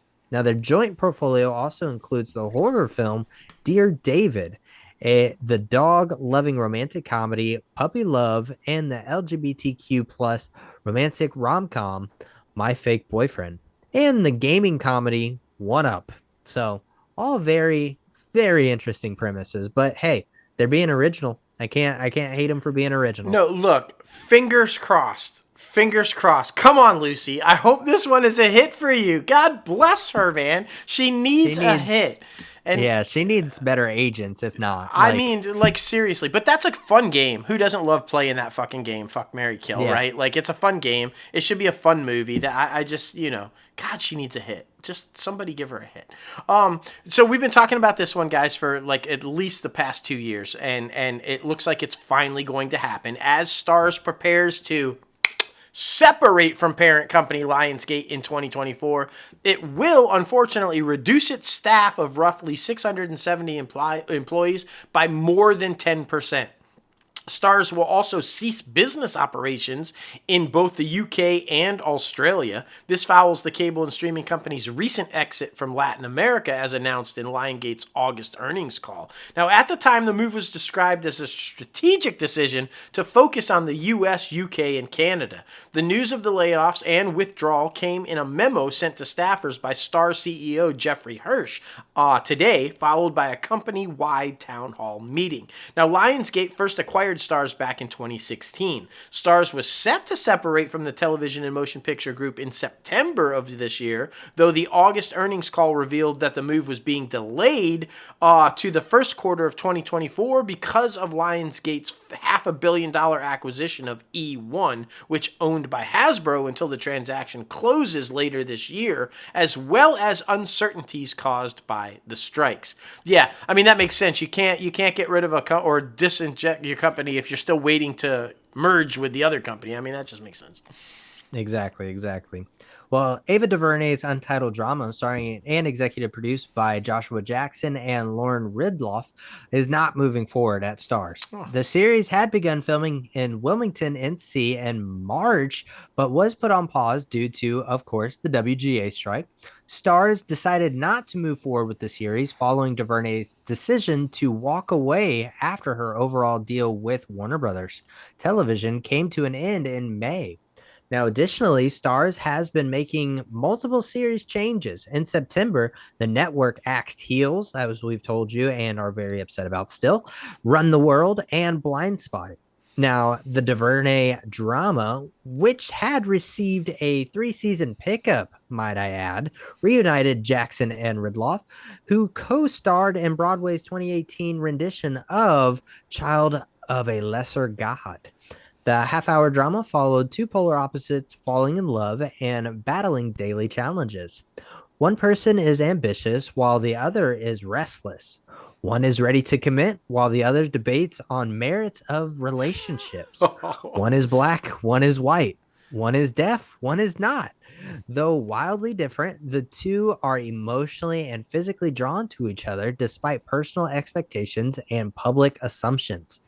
Their attraction passionately disrupts notions of race, gender, class, physical ability, and normative culture, evaluating to true love that surpasses differences.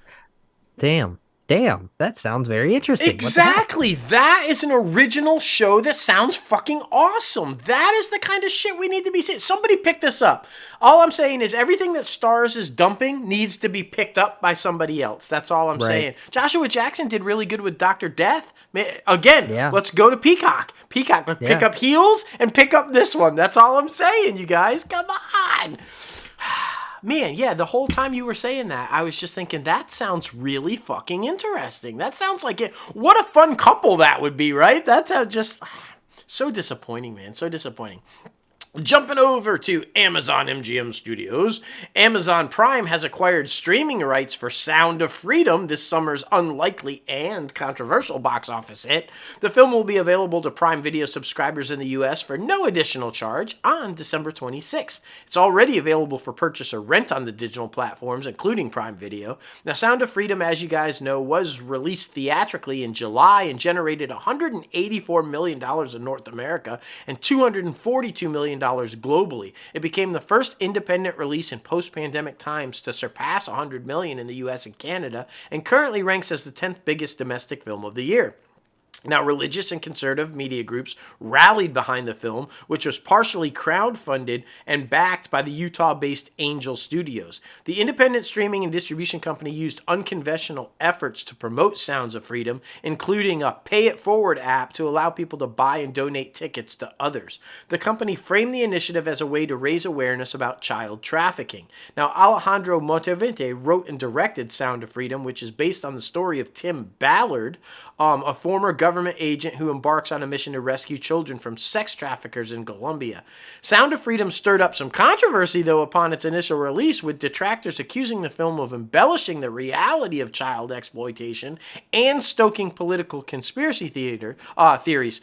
And the producer was convicted for sex trafficking. Like, what the fuck? I mean, that's the biggest controversy that came out of it. Oops. We got to make this movie and highlight sex traffickers. You, sir.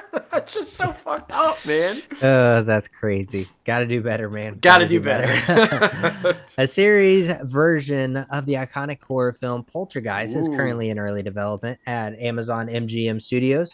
No writer is currently attached to the project. Dale Frank and Justin Favley will executive produce on behalf of Amblin Television. Should the Amazon MGM Studios project move forward, it would be the second television show set in the Poltergeist world. Now, the series Poltergeist The Legacy aired on Showtime for 3 seasons before airing its 4th season and final season on the Sci-Fi Channel in 1999. Amblin produced the original 1982 film with Steven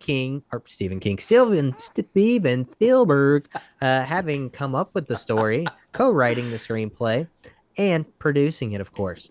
There are no plot details to share at this time beyond the fact that the show will be set within the same world of the film. Of fucking course it is.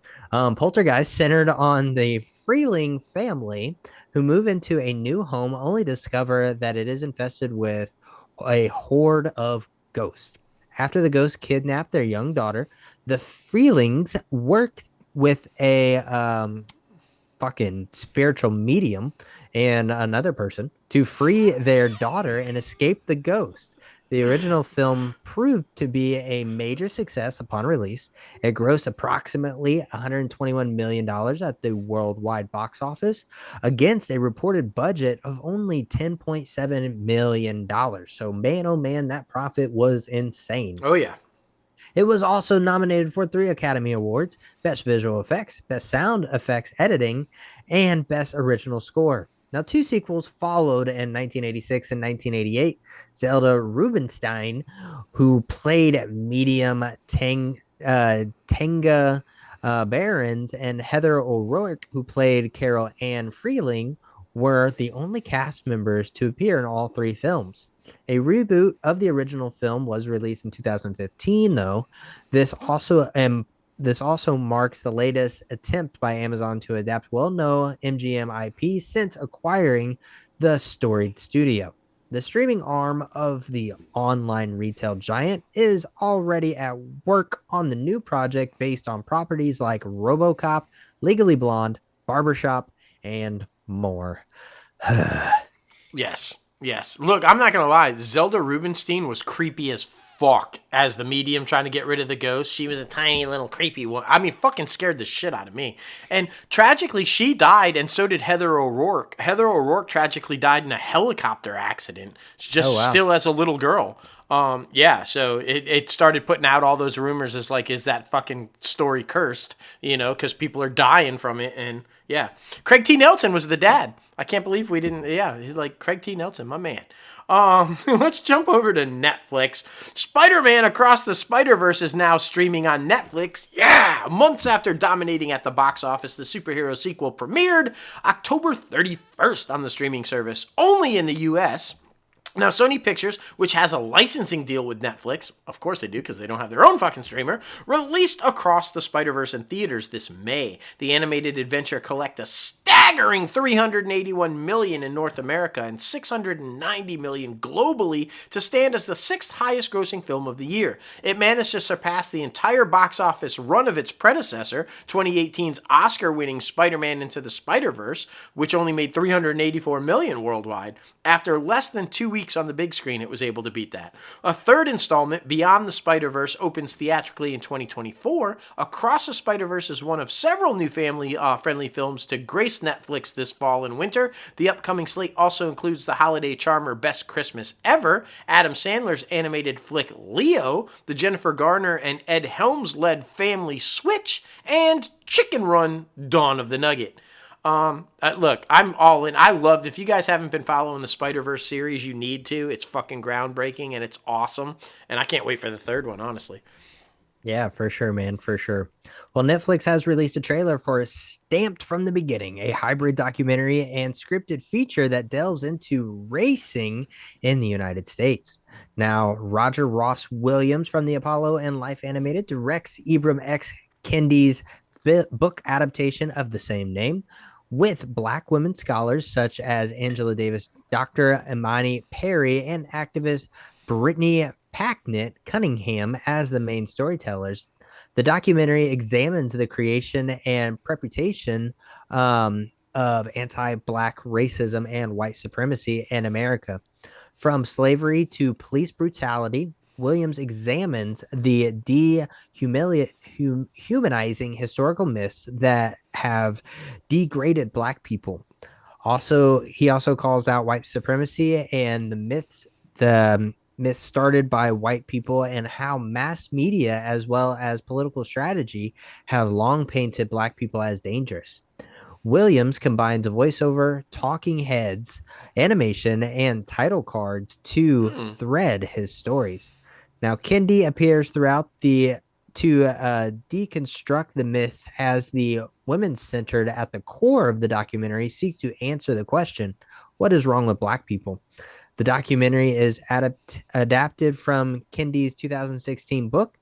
The book has appeared on numerous banned book lists. Shocker. Stamped from the Beginning streams on Netflix on November 20th. Talk about entertainment educating. Damn, I'm excited for that one. Yeah, me too, because I'm all in on that because it's so true. I do believe that the media makes the assumption that Black people are dangerous. We hear it all the time. And I'm really looking forward to that one. And kudos to Netflix for putting it out there.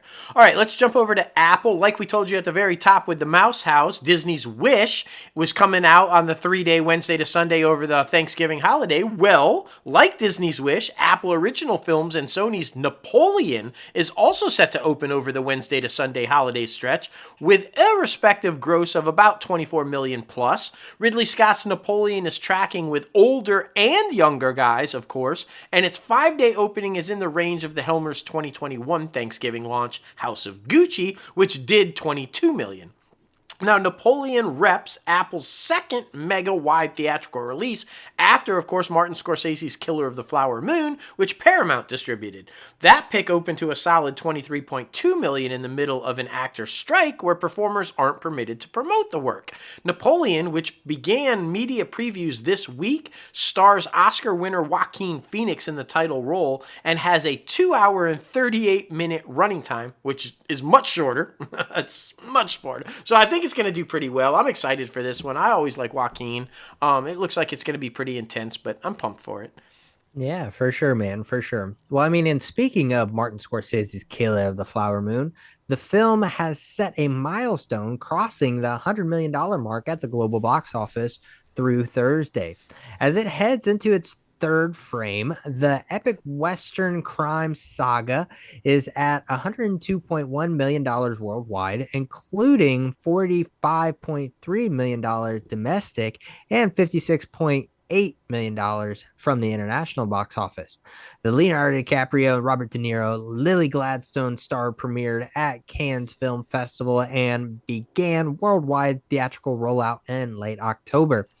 It came out of the gate with a strong start overseas, especially for a period movie with a long running time, and at the moment when Talad could not promote it due to the actors' strike. Play has been robust since, though. Last weekend's sophomore frame saw a 36% drop with holdovers internationally. There is still space in the marketplace with no major tent poles until obviously Disney and Marvel's The Marvels starts to roll out on November 8th. Meanwhile, the streaming date for Killers of the Flower Moon on Apple has not been set yet, and award buzz could affect that shift. So it's going to be interesting. And I keep telling you, man, you got to see it in the theaters before it hits Apple. I mean, it's a different experience. Oh, for sure, for sure. And I am curious to see how it continues to hold over because it said no major kind of things coming except for the Marvels. But Oppenheimer which Coming definitely back, plays yeah. into that audience is coming back. So we'll kind of see how that does. But man, woo! You guys good? That was a lot of industry news, but it's nice. It's refreshing because for so many now over the last 6 months or so with the strikes, we haven't had much news. So it's nice to at least see things moving and getting talked about and going in the right direction anyway. So I mean, it's nice. It's nice. Yeah, these last 2 or 3 weeks, I mean, we've had a lot of news. It's been surprising. Yeah. So, I mean, it's good to be able to put all that out there and just have everybody, prepared for what's to come next. For Because sure. who knows? In a world of uncertainty, it's interesting. That's for is. sure. Well, jumping over to our top 5 segment, and this one was fun, man, because this week our top 5 is the best film in a film franchise. Because I mean, there's so many notable franchises out there, and I definitely hit all of the ones that I know and love, and I know you did too. Oh, yeah. So it was a lot of fun going through and picking our favorite from each of these. Oh, without doubt. And it's so funny because he's been doing a good job of like leaning them in. Last week we told you about the franchises that shouldn't be a fucking franchise. This week we love these franchises, but we love one particular movie in these franchises the best. So, yeah, I just like how it's kind of flowing along. I'm having a good time doing these, man. Oh, for sure. For sure. Well, number 5 for me goes to Star Wars, Return of the Jedi, Episode 6. I know the fan favorite is Episode 5, Empire, but I don't know, man. Just something about Episode 6 where Luke finally realizes that the inevitable has happened and the rumors are true. Darth Vader is Daddy-O. But to be able to not go to the dark side and be able to, still try to bring Dad back to the light and not be conflicted by, the power that the Empire has, right? And then plus, I mean, come on, all the guys out there. This is the one where you get Leia in the bikini. Come on. I mean, it's true. Yeah. And you also get Luke. He finally has a green lightsaber, which I prefer Luke with the green than the blue. Yep. But I just, I enjoyed this film, I guess, more because I felt like Empire is pretty slowly paced, which rightfully so. It's still an amazing film, but I just felt like there was more intertwining. And I mean, it's just such an amazing story that George Lucas tells on different planets and with different characters that he shows up in the original trilogy, right?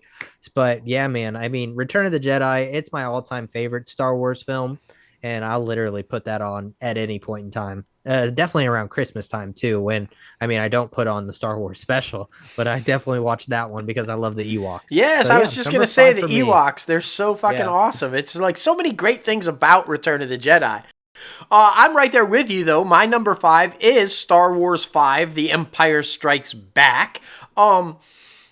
This was the film that for me was the best in the entire franchise because it gave us everything that we needed to move forward, right? It was a little bit slower paced, but this is where Luke is dealing with the hard conflict of will he or will he not go to the dark side? Is he going to become bad, right? What's his saving grace? What the whole deal with Yoda and like where is that guidance leading him or not leading him, and how is he going to get past that? And then of course sets up Return of the Jedi, like you just said, because it's in Empire Strikes Back. At the end, the hand is chopped off by Daddy, and he finds out, right? Like that's Dad. Oh fuck! And he tosses Luke away, and like, oh shit. So it sets up the redemption of Return of the Jedi and trying to get him to the, So I like it, because you can't have the story of Return of the Jedi and good taking down evil unless you set up the evil. And that's what I think Star Wars The Empire Strikes Back does so brilliantly. It sets up the evil. And then you kind of root for Darth Vader. You're like, again, I think Lucas does a brilliant job of making the bad guy likable. You want to be like, no, he's gonna be good. He's gonna turn good. He can't kill his son. And then he feels like for me, this is it. This is the best one in the franchise and just sets up everything that we've seen since then. And yeah, I loved it. And I'm so old that this was the second for me. I know it's Star Wars Chapter 5, but it was the second one for me because I was actually around when there was only 3, and we didn't have any idea he was going to call them chapters like prequels and sequels. But yeah, dude, I love it. Star Wars 5: The Empire Strikes Back. And I mean, there's so many. I will say that Empire has way more iconic lines than any other without doubt. Freaking Star Wars film. I mean, you have "I'm Your Father," right, and then you have fucking when Han's about to get frozen or get zapped into the thing where she's like, "I love you." I know, completely ad-libbed. So good. Harrison Ford, such a badass. But yeah, I mean, there's something to say about the original trilogy. I mean, you're never going to top that. No, I agree. Which is why I think all the new shows are leaning heavily on that, right? Because I mean, we see the original trilogy's influence heavily in all the new streaming shows. So. Oh yeah, for sure, for sure. Well, number 4 for me goes to Spider-Man: No Way Home. I'm sure a lot of people, if you watched our best of Marvel movies, you could have anticipated this one being on the list. It's my all-time favorite Marvel movie that is out to date. Just I don't know, the idealization and the complexities of using different parts of yourself to enhance your overall knowledge and to, you know, progress yourself to an overall goal, right? Because I mean, yes, they are coming from different dimensions and they are all different Spider-Men and they all have different storylines. But I mean, if you think about it, if you theorize it, construct it, break it down, we all use different parts of ourselves in everyday life. Right. You know, we could use the asshole part. We could use the really nice, happy part. We can use that middle of the road, just try to get through your day type thing. So, I mean, I kind of view it as that. And I mean, plus, I think overall it was just cinematically beautiful.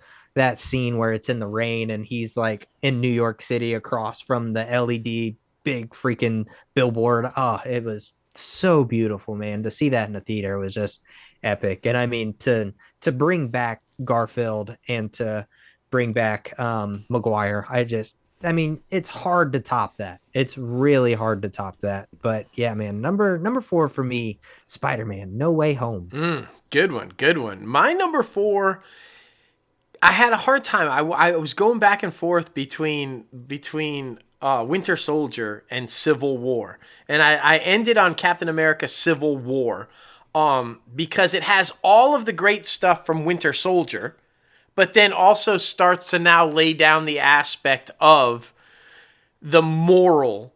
You both Tony and Steve want the same things, but one is not willing to cross a line and one is. And you start to get into that battle of what is morally right and what will you or won't you do to achieve the same goal. And that's where why I kind of leaned this way. I love that both of them are basically, like I was saying about Superman and Lois, it's basically this like political drama that has superheroes in it. This is a breakdown of society and how you view right and wrong and what you're willing to do or not do that happens to have superheroes in it. Like, you know, and that to me is, it makes it, in fact, Winter Soldier and Civil War might even be like lean towards my favorites in the entire MCU franchise. I just think they were really well done because they weren't done as superhero movies, you know? And how often in life are we forced to choose a side? What side are you going to be? Are you going to be willing to do this or are you not? And how many times in life do we try to justify doing something bad by saying we're doing it for the right reason? I know it's bad, but we're doing it for the right reason because we want something good.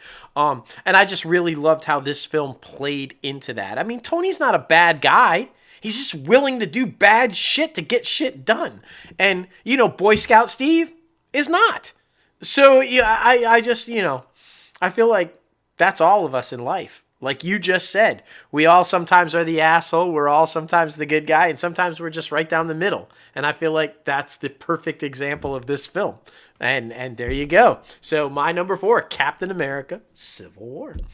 I know it's funny when I was making my list, it was Winter Soldier, and then you probably thought about it more, and you're like, "Nah, I gotta switch it back." Yeah, no, yeah, it was right there though. I feel like they could have both been right there. You know? Yeah, for sure, for sure.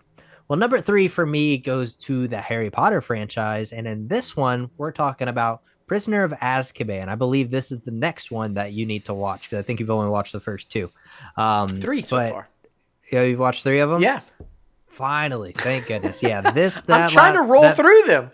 Yeah. The third one is my favorite, Prisoner of Azkaban, because you get introduced to Commissioner Gordon himself, Sirius Black. That man plays every iconic role ever. But I love this film because not only are they finally starting to come of age, but this is the darker, grittier Harry Potter that you finally get to see from the books. And there's so much, he said, she said in society, right? Where people try to blast people. They try to make people out to be the villain. And this film depicts perfectly that you can't always listen to people because Sirius Black the whole time is made out to be the bad guy. When in fact, he is not the bad guy, not at all. He is actually the good guy. He is Harry's godfather. Spoiler alert, if you've been living under a rock. But it's one of those things where you can't always listen to what everybody else is saying. You have to find out for yourself. You have to experience a person or a situation yourself before coming to your own conclusion. And that's what I love about this film because it's finally when I feel like Harry is able to stand up and be his own person, be able to figure out what is right and what's wrong for himself. Yeah. So that's why I love it so damn much. But yeah, Prisoner of Azkaban, number 3. That's a good one. And I agree with you. I think that we finally start to see the dark and gritty because they're finally old enough. The first 2 you don't want to go there because they're still little squeaky clean kids, But as now we're starting to see that transition into adulthood, and you're like, oh, okay, maybe now we can start to get there. Right. I like that though. I agree with that. My number 3. It's like one of the greatest cinematic lines of all time. Khan! When Captain Kirk screaming Khan's name, it's one of the most iconic scenes and lines in all of film. Ricardo Montalban as Khan. It's one of the greatest characters, in my opinion, ever created. He originally debuted in the original series in the 60s, and then he's sent off. Kirk defeats him, and he's like put on this planet in isolation. But he comes back, he gets off, and sets up this epic showdown between Kirk and Khan trying to get revenge for being dumped off on this planet and basically left to die. And it's just a back and forth between Shatner's Kirk and Ricardo Montalban's Khan in this entire film is fucking fantastic. It's so beautifully written. And it really, again, goes to the whole good and evil and what you're willing to do and the lines that you're willing to cross. Because Kirk in this is willing to cross fucking lines to end Khan and vice versa. And of course, this is it. It's like what you said about Empire Strikes. This one's got some of the best lines there's a whole passage, and I'm not even going to try to remember all the words that Khan gives this long, huge speech to Kirk, right? And then Kirk, like I said, yelling, Khan! And then, of course, I have been and always shall be your friend. Because this is the movie, this is the one, fucking Spock dies, sacrifices his life, and they're up against that radiation tube, and his face is all fucking melting off, and Kirk is up against it, and he puts the hands up with the live long and prosper, and he's like, I always have been your friend. Oh my God, everybody's fucking tearing up. It's like, Spock's fucking dead? What the fuck? They killed Spock? And they send him off in the tube with the Scottish playing the bagpipes with Scotty, and like, it was so... there wasn't a single person in the theater that wasn't fucking crying. Everybody's fucking crying. And again, another line, that Kirk is saying that of all the people that he's known throughout his life or whatever, Spock was the most human. Yeah, because he's like half human, but he's the most fucking human. He's my best fucking friend, and now he's fucking dead. And it was just so good. It's like it hands down the best in the entire series. And I'm talking not just of the original, but of Next Generation, of like best in the fucking series. That movie right there. Woo! Such a good movie. And of course, for Spock came back. He was regenerated on Genesis. Wasn't really dead. He got all of his memories back because he fucking mind melded with Doc because he knew he was gonna fucking die. He's like, no, I gotta put my shit in your head because I know I'm gonna fucking die. But it's just a great movie. Plus, it's the first one where we see those badass fucking jacket uniforms. Yeah, they find because those first fucking uniforms in the original Star Trek: The Motion Picture, like what the fuck were they wearing there? But this is all their fancy, like cool uniforms. So I love this movie, Star Trek II: The Wrath of God. As if you couldn't tell, I just fucking love this movie. No, if you couldn't tell. Number 2 for me I feel like people would know. And I mean, it's literally the reason why I wanted to become a filmmaker. And I mean, of course, the brilliance of Heath Ledger, why so serious? But I mean, it's just like one of the best things of all time. I'm talking about The Dark Knight. I mean, Dark Knight Rises was fine. I really didn't have much of a problem with it. It was pretty cool. Anne Hathaway, Cillian Murphy and all. Batman Begins was fine too. Like, it was definitely my least favorite of the trilogy. But I mean, The Dark Knight, man. I mean, Christopher Nolan, Christian Bale, Michael fucking Caine, who recently announced his retirement. It's one of the best movies of all time. Literally one of the best movies of all time. I've said so much about it on this show, and everybody probably knows how much it means to me. But yeah, I mean, come on, The Dark Knight. I mean, he's the one and only true Batman. Come on. So it just is what it is. Fuck you, Keaton. It's fine. It's fine. But it is a phenomenal movie. And if you're going to try to get out of the shadows of Keaton and Jack Nicholson, this was the movie to do it, because their portrayals as Batman and Joker were top notch. I mean, it was fucking, I'm right there with you. It's fucking great. And it's funny because then I parlay into my number 2, which is also the movie that made me want to be a filmmaker, because I consider Superman the movie and my number 2, Superman 2, all one movie, because it is basically, even Donner tells you it's all one fucking movie. Superman 2, specifically the Richard Donner cut, hands down, when he's taking on Zod, and now we've overdone Zod too many fucking times. We don't need to see Zod anymore. We don't need to see Luthor anymore. Can we just do some Superman movies without these guys? But this movie, when he takes on the 3, and the whole kneel before Zod, and then he gives up his powers and he becomes human for the love of Lois, and then the trickery where he knows Luthor's gonna lie and turn on him, and he tricks them into getting their powers lost, and he gets his powers back, and just it's just so badass. It's about the guy knowing who he is. He's willing to give up everything that he is for the love of this woman and to be human, and then realizes it was the greatest mistake of his life, because now this beloved world that he's a part of and these people that he loves are in jeopardy of dying because he gave up who he was. It's like it's the ultimate story of, you don't have to sacrifice who you are to be with somebody or to care for somebody. You have to stay who you are. And it's so fucking good. The scene where he's like crushes his fucking hands and lifts them up in the air, or the scene where he gets his ass kicked in the diner but then goes back with his powers and fucking kicks the guy's ass. He's like working out, kind of. It's all good. And of course it sets up the kids. I mean, when he didn't have his powers, him and Lois. And as we know, down the line, she has a kid. Kids. So yeah, it's just hands down the best. We can skip fucking 3 and 4. We can even, I didn't hate Superman Returns because it was the continuation of this, and we see the kid and everything. But literally, you could just leave it at 1 and 2, and just for me, I would be fine with that. And then pick up with Tyler Hoechlin and the gang. But yeah, Superman 2, best in the franchise by far. There it is. There it is. And number one for me goes to Home Alone 2, Lost in New York. You should have only made these two. None of these reboots, none of this garbage ass trash that is out there right now. You all don't understand how frustrating it makes me because Culkin's the guy.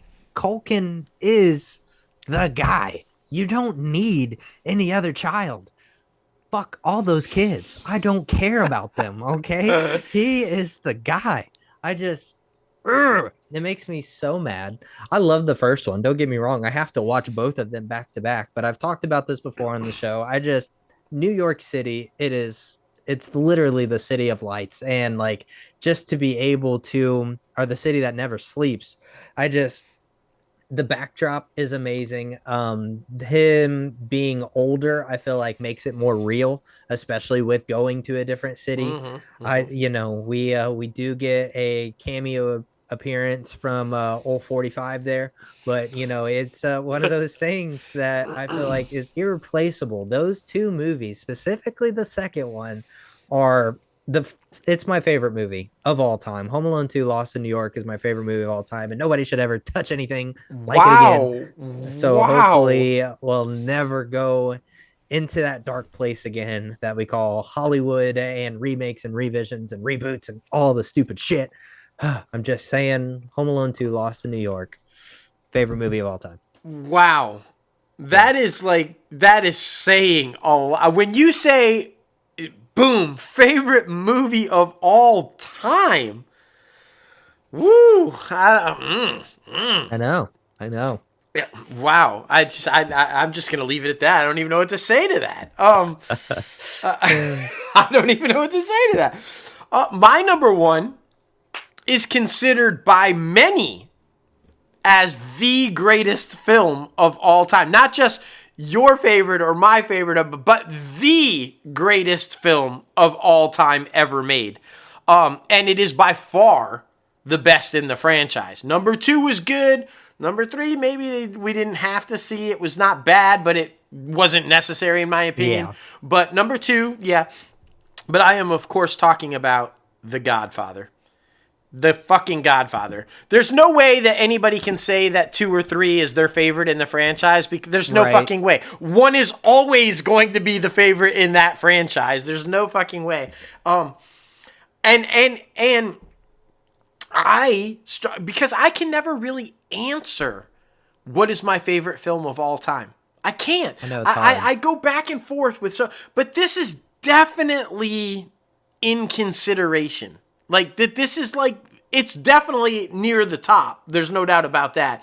Can I get it to my favorite of all time? I don't know, because I truthfully have yet to figure out what my favorite film of all time is. I haven't. I desperately am trying to figure that out, so when somebody asks me, I can finally say, this is my favorite film of all time, but I'm not quite there yet. But this film, Godfather, hands down my favorite in the franchise, one of my all-time favorite franchises, period, and definitely one of my all-time favorite films and one of the greatest films of all time. From everything. I'm talking from the writing, the acting, the directing, the storytelling, the cinematography. Every single thing about this fucking film is epic.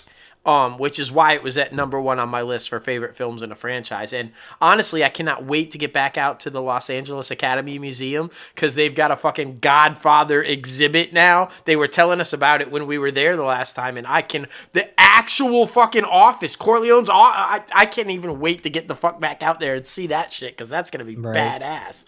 But yeah, my number 1, The Godfather. So many good things, man. So many good things on this list. And I love every single movie that's on here besides Star Trek. I'm not a Star Trek person, man. I've tried. I can't do it. I would argue if you watch Star Trek 2, The Wrath of Khan, you will like it. Yeah, and I'm not saying even watch any of the rest of the franchise. I'm just, if you watch that film and treat it as a solo film, yeah, I think you would really like it. Just the story. So I don't have to watch anything else just to watch that one. No, and I mean everybody, even if you're not even a Star Trek fan, you know the relationship between Kirk and Oh, Spock yeah. and McCoy and the core group, right? Yeah.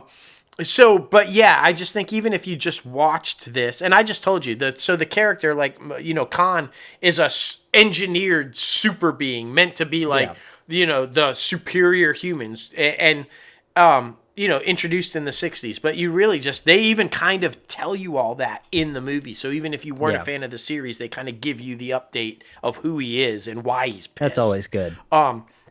But yeah, I would argue that if you watched that movie just as a solo movie, I think you would like it because it's a great story and it's done well and it's very dramatic. There's humor, but then there's also when he dies, obviously it's one of the most touching kind of things, but there's the humor, like when Doc finds out that he got fucking mind melded, he's like, that green blooded fucking, why'd he put this shit in my head? Like, kind of it's yeah, I would argue that you would like that film.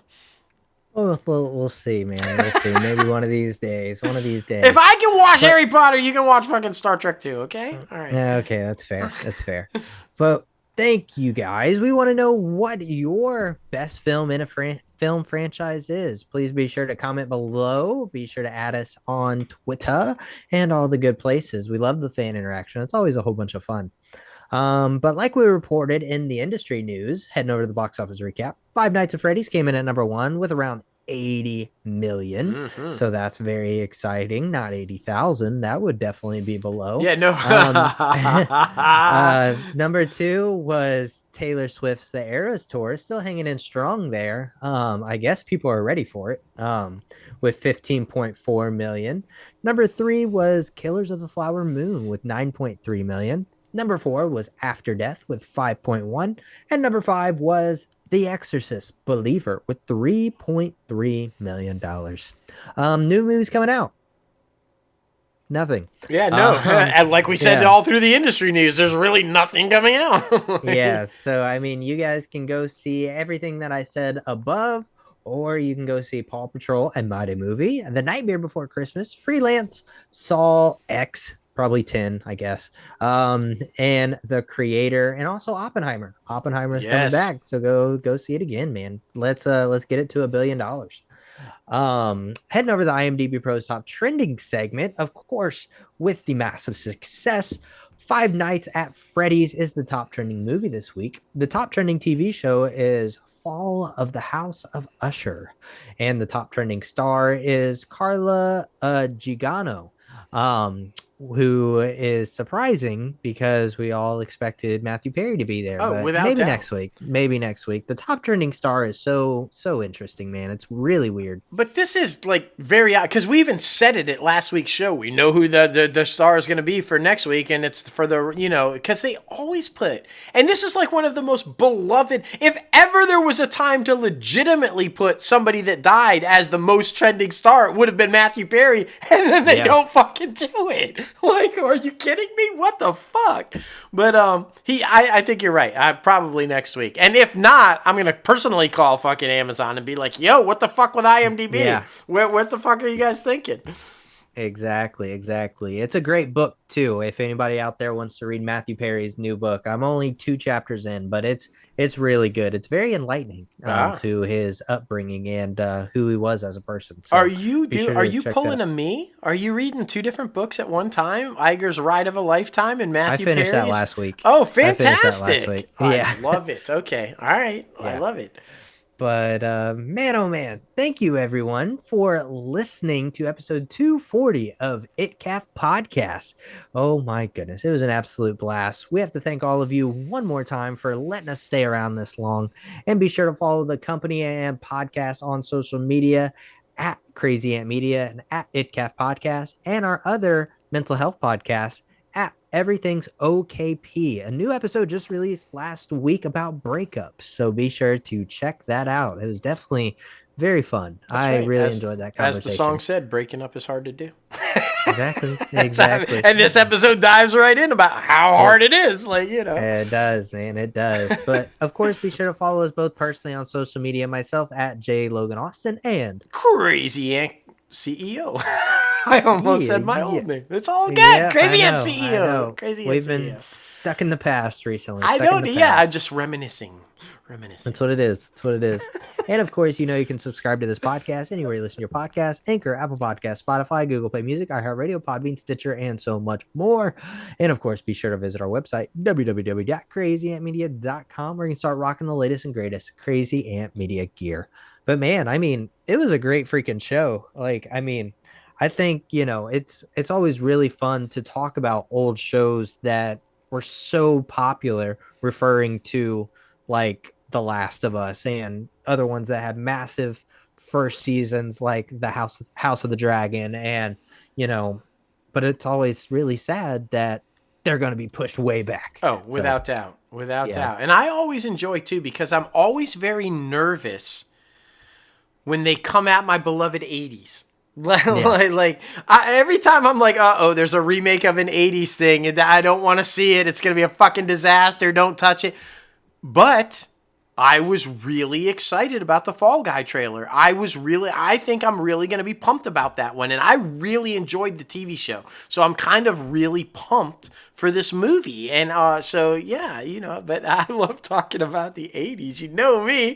It's either going to be good or bad. It's like, don't you fucking do it, or holy shit, I'm going to love this. There's no in between. So good for Gosling and Blunt. I think they're going to do well with my boy Colt Seaver. And, you know, Lee Majors is in it. So there's like shout out. Good for them for getting him in before he, you know, because he's getting up there too. Yeah, he's up there. He is. He's not so bionic anymore. He's not moving so well. He could probably use a little of that. Oh my goodness. Well, someone we're going to have around for many years to come, and of course will be on this podcast one day. Hopefully soon. We love the one, the only Oprah.